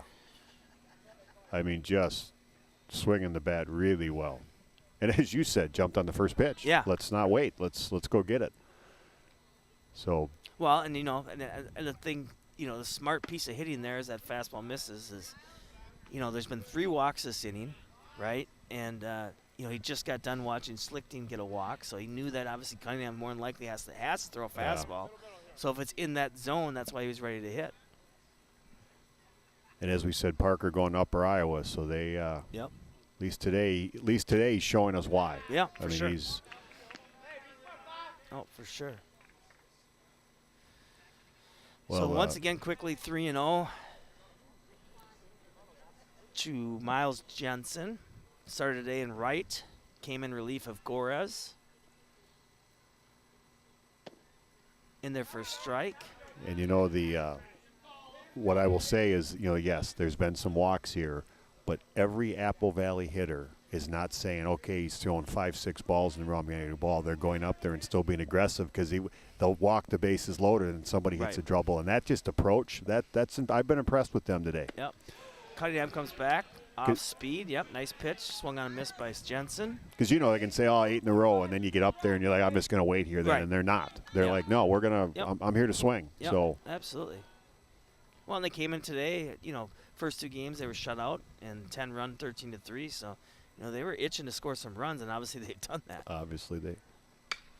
That one's popped up. It's going to stay in the infield.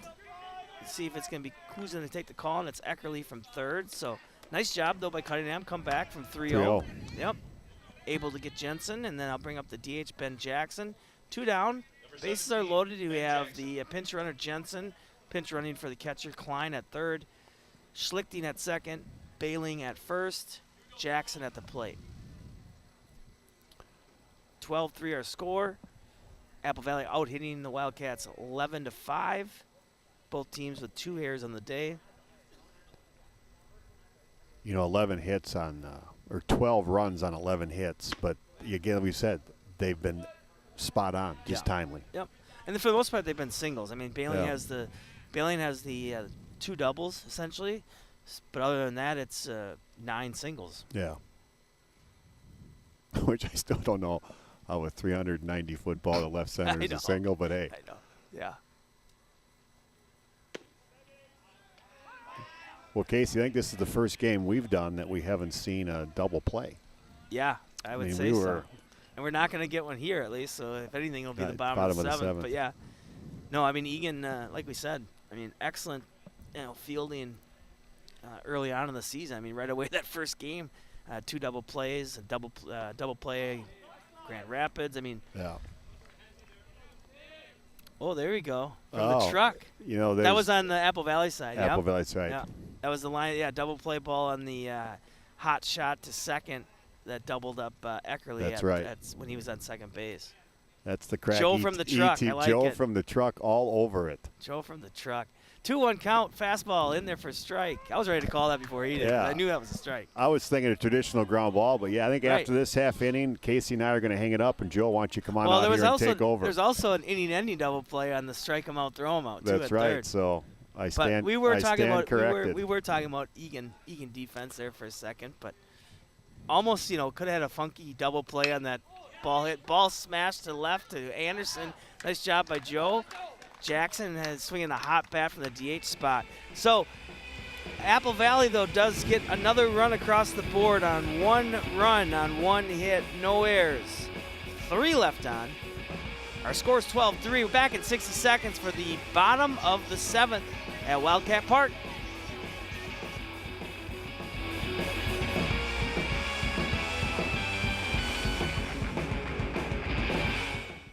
How you holding up? Nothing wrong with getting help. If I promise to look into it, will you drop it and help me build this fence? Now you need my help. If you or a veteran you know needs support, don't wait. Reach out. Find resources at va.gov/reach. My character, Shazam, knows all about growing up in a family full of teenage superheroes. They're bold. Where's everyone going? To fight crime? Okay. Adventurous. There's never a dull moment. And no matter what happens, they'll always have your back. All they need is a place to grow and be themselves. And the best part is, you don't have to be a superhero to adopt a teen. Learn more about adopting a teen from foster care. Visit adoptuskids.org. You can't imagine the reward.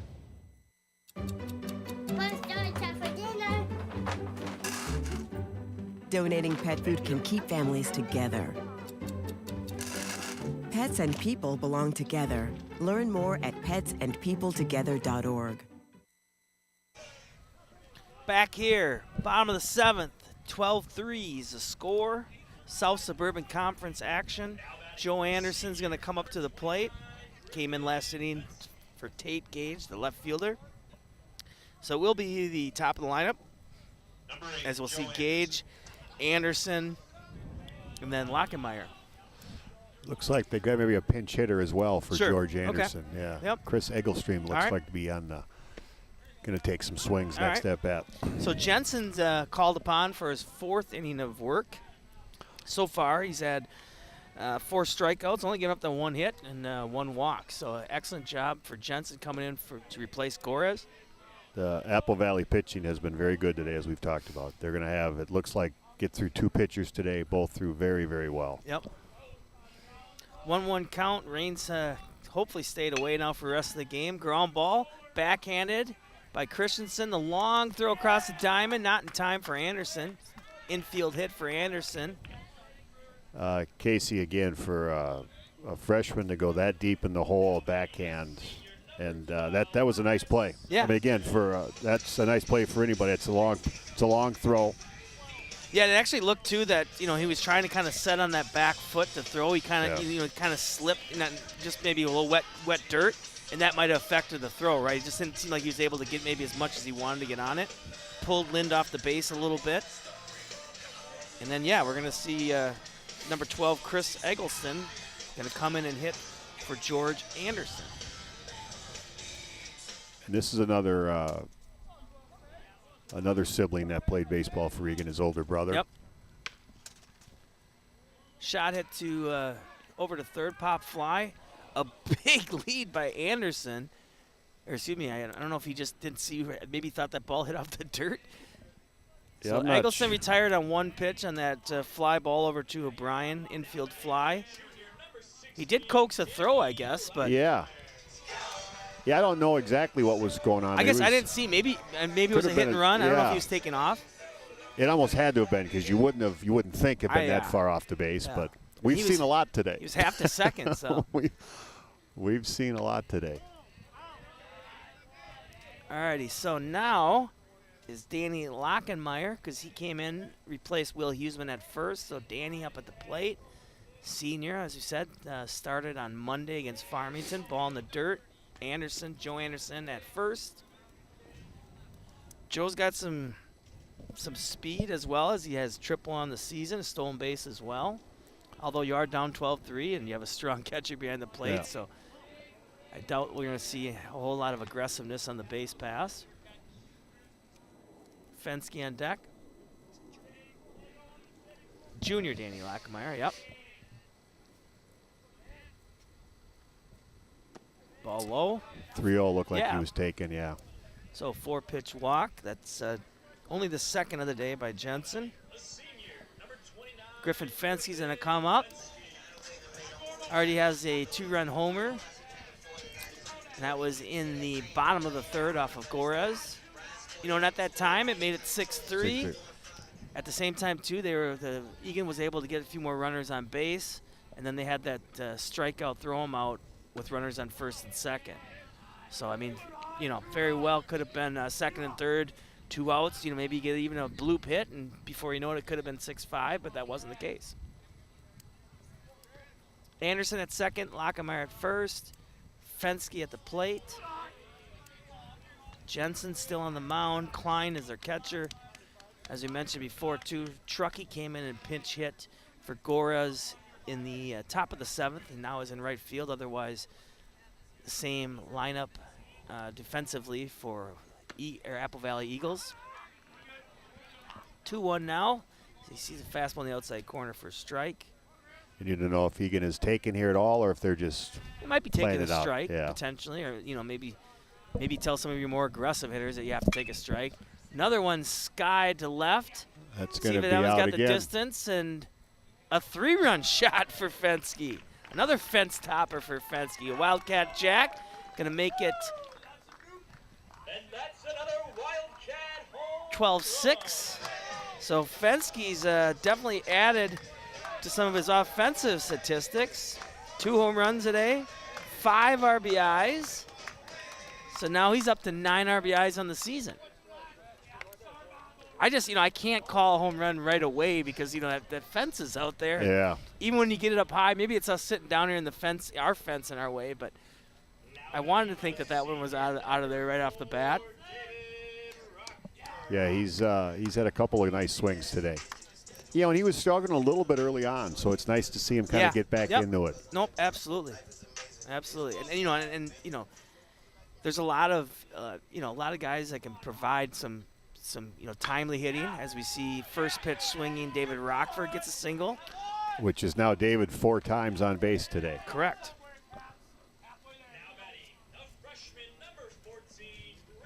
But, with that being said, right, the pop in the lineup, right, the guys that you have the confidence either to hit a big double or a big hit, right, or a home run if needed is going to be Fenske, Huseman, and Rockford, right, for the most part, right? So it is good, like you said, for Griffin to kind of get going, and just see some, good contact off the bat, right? That one's going to be popped up by Lunenburg. Christensen underneath it for the second out of the inning. So 1 pitch, 1 out. Rockford still at first. And Eagan down to their last out. But yep. And it looks like we will have Cunningham will be coming up. Cunningham will be it, yeah. Yep. Cunningham came in relief of Langenberg. So Eagan went Illa for 3, Langenberg for 3, Cunningham for 1. In somewhat of a long outing, though, Cunningham did escape it with only that 1 run. As he found the zone as the inning went on, right? Jensen's fastball misses up. Jensen, an excellent job of relief. He is tagged, obviously, with those 3 runs on that home run, but really only 2 hits and 4 Ks and 2 walks. And a great job in relief. 3 hits, actually, yeah. But, in 4 innings, 3 hits. And you got to tip your cap to Apple Valley. They've done a nice job. Yep. And, one of those runs could have, not been out there with that air. Curveball high and in. So 2-1 count, 2 down, 12-6 our score. Apple Valley looking for their first South Suburban Conference win of the season. Eagan will be playing tomorrow as they travel for a 4:30 time start at Rosemont, the Irish. I think we're expecting good weather tomorrow, but we'll see. I think we thought it was good weather today. I know. Well, I think after tomorrow is like maybe drops back to the mid to high 40s, and then maybe even some rain over the weekend. So I guess as Minnesota baseball goes, if it's going to rain, you just want it to be on the Saturday and Sunday, and not too much that the fields are washed out for Monday. Curveball misses up. No, I was going to say before, I don't like to get too excited on the home run calls because when I first started doing play-by-play, was doing them for Concordia St. Paul games on the internet, and Coach Butler was an assistant coach at the time. And like one of the first games, I got so excited as we watched a nice piece of hitting. It's going to drop in front of Truckee out and right. Cunningham gets himself a hit, sends Rockford to third, and that's going to bring up the third baseman, Eckerly. But yeah, no, real quick, their stud outfielder Chris Duda, who's still a good baseball player, plays town ball for St. Louis Park, comes up and just laces one to left, right? And I'm ready to do this crazy home run call, and it was caught like 10 feet in front of the fence. So I was like, I think I'm going to just hold off on that for a little bit. Wait till you see the umpire do the old. Exactly. So Eckerly steps in. Got Cunningham at first, Rockford at third. Oh, it's actually nice. They put looks like a brand new baseball in. Just so you can see it a little bit better. Right. It's getting a little darker and cloudier out here. Yep. And the sun wants to come out here, of course, in the last out of the game. Yeah, right? exactly. So Eckerly just trying to do what he can to keep this game and inning alive. Well, and then. And really, this is the most that Eagan's actually, as far as at bats and being able to get after Jensen here. Yeah. Is this last inning, and it's not even necessarily that he's tiring by any means. And if they got a couple guys on, they turn the order over, and next thing you know, base is loaded. Who knows? Right. Fastball gets past Klein. That's going to bring in Rockford. Also send Cunningham to second. So the fourth run will be tagged to Jensen. All here in the seventh. And David Rockford continues to have a very good senior season. Like I said, on base 4 times today. 1 for 1, 3 walks. Been impressed with his just overall demeanor too. Yes. Just very even keel. Whether it's at the plate, outfield, like you said, second base, and that's what you want, right? It's great to have a fiery guy in the team. I get it, but you can't have too many of those guys, right? Because then it's just high and low, high and low. Eckerly takes a 5-pitch walk. Third walk of the day for Jensen. Nobody warming up yet for Apple Valley. They only need 1 out. Now we're going to see number 9 hitter Elias New today. The everyday second baseman moved over to short in the 7th. So we have Cunningham at second, Eckerly at first, Elias New at the plate. Well, maybe Eagan drawing up a 6th spot here in the bottom of the 7th. Well,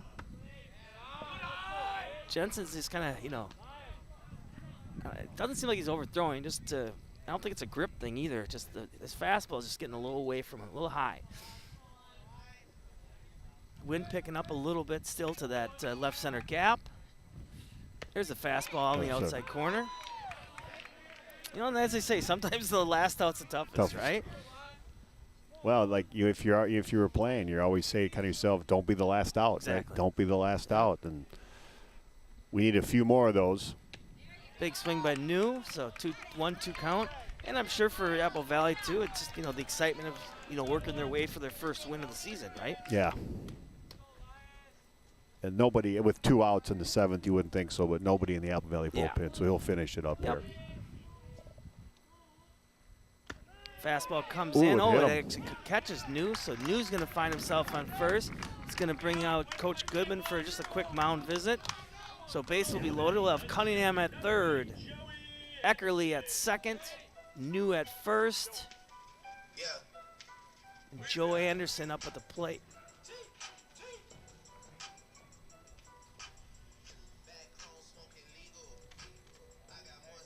And so Eagan batting around here tonight. Yeah. Yeah, absolutely. I mean, put together 4 runs so far with 3 hits. There's that 1 error, a walk in there as well, a hit by pitch. So kind of the plethora of statistical categories. I guess they haven't had a double or triple yet. So maybe that's your call right there, Adam. Double or triple yet. Well, they get a couple more guys on and get back to the meat of the order and get Griffin up. Who knows? That's just it. That's just it. So Anderson takes a strike, which probably was passed along from Coach Butler. I'm sure that was a take. Joe came in at top of the 7th to play left field. Jensen's fastball just misses. Well, as you said, don't be the last out. Don't be the last out. I mean, that's... Bases loaded here for Eagan. 12-7 score. Fastball misses up. With this inning happening, they've gotten that hit differential a little bit closer. They were getting doubled up early. Now it's 11-8 Apple Valley on the hit side. Apple Valley with 3 errors, Eagan with 2, but still leading by 5. Yeah. And it looks like they are going to re-enter George Anderson to hit again. Because it's 12-8 at this point if they can get a walk in here, and then it's kind of within a reach, maybe. Anything can happen. Hot shot down the line, but foul. So quick hands there by Anderson on that inside fastball from Jensen. The elusive 3-2 count, 2 outs. 2 outs. Runners will be going here with bases loaded. Yep. More than likely, Apple Valley's play will be to first unless it's up the middle for a force out. If Joe hits one in the gap, Elias New runs really well. I mean, he could easily score from first base. Swung on and missed. So Jensen calms it down to get his 5th strikeout of the day. Closes the door. I guess you'd consider that a 4-inning save, right? Exactly. Yeah. So, I mean, Eagan, they did get 4 runs, 3 of them on that second home run of the day by Fensky. They did have 3 hits. There was that 1 error and 3 left on. 12-7 was our score. For Adam Huseman, I'm Casey Lux. Thank you for tuning in. More upcoming this week, lacrosse and softball on Eagan TV. And then you'll see us back, I think, at Burnsville either next week or the following for Apple Valley Eagan at Burnsville. Thank you so much for tuning in. Have a wonderful evening.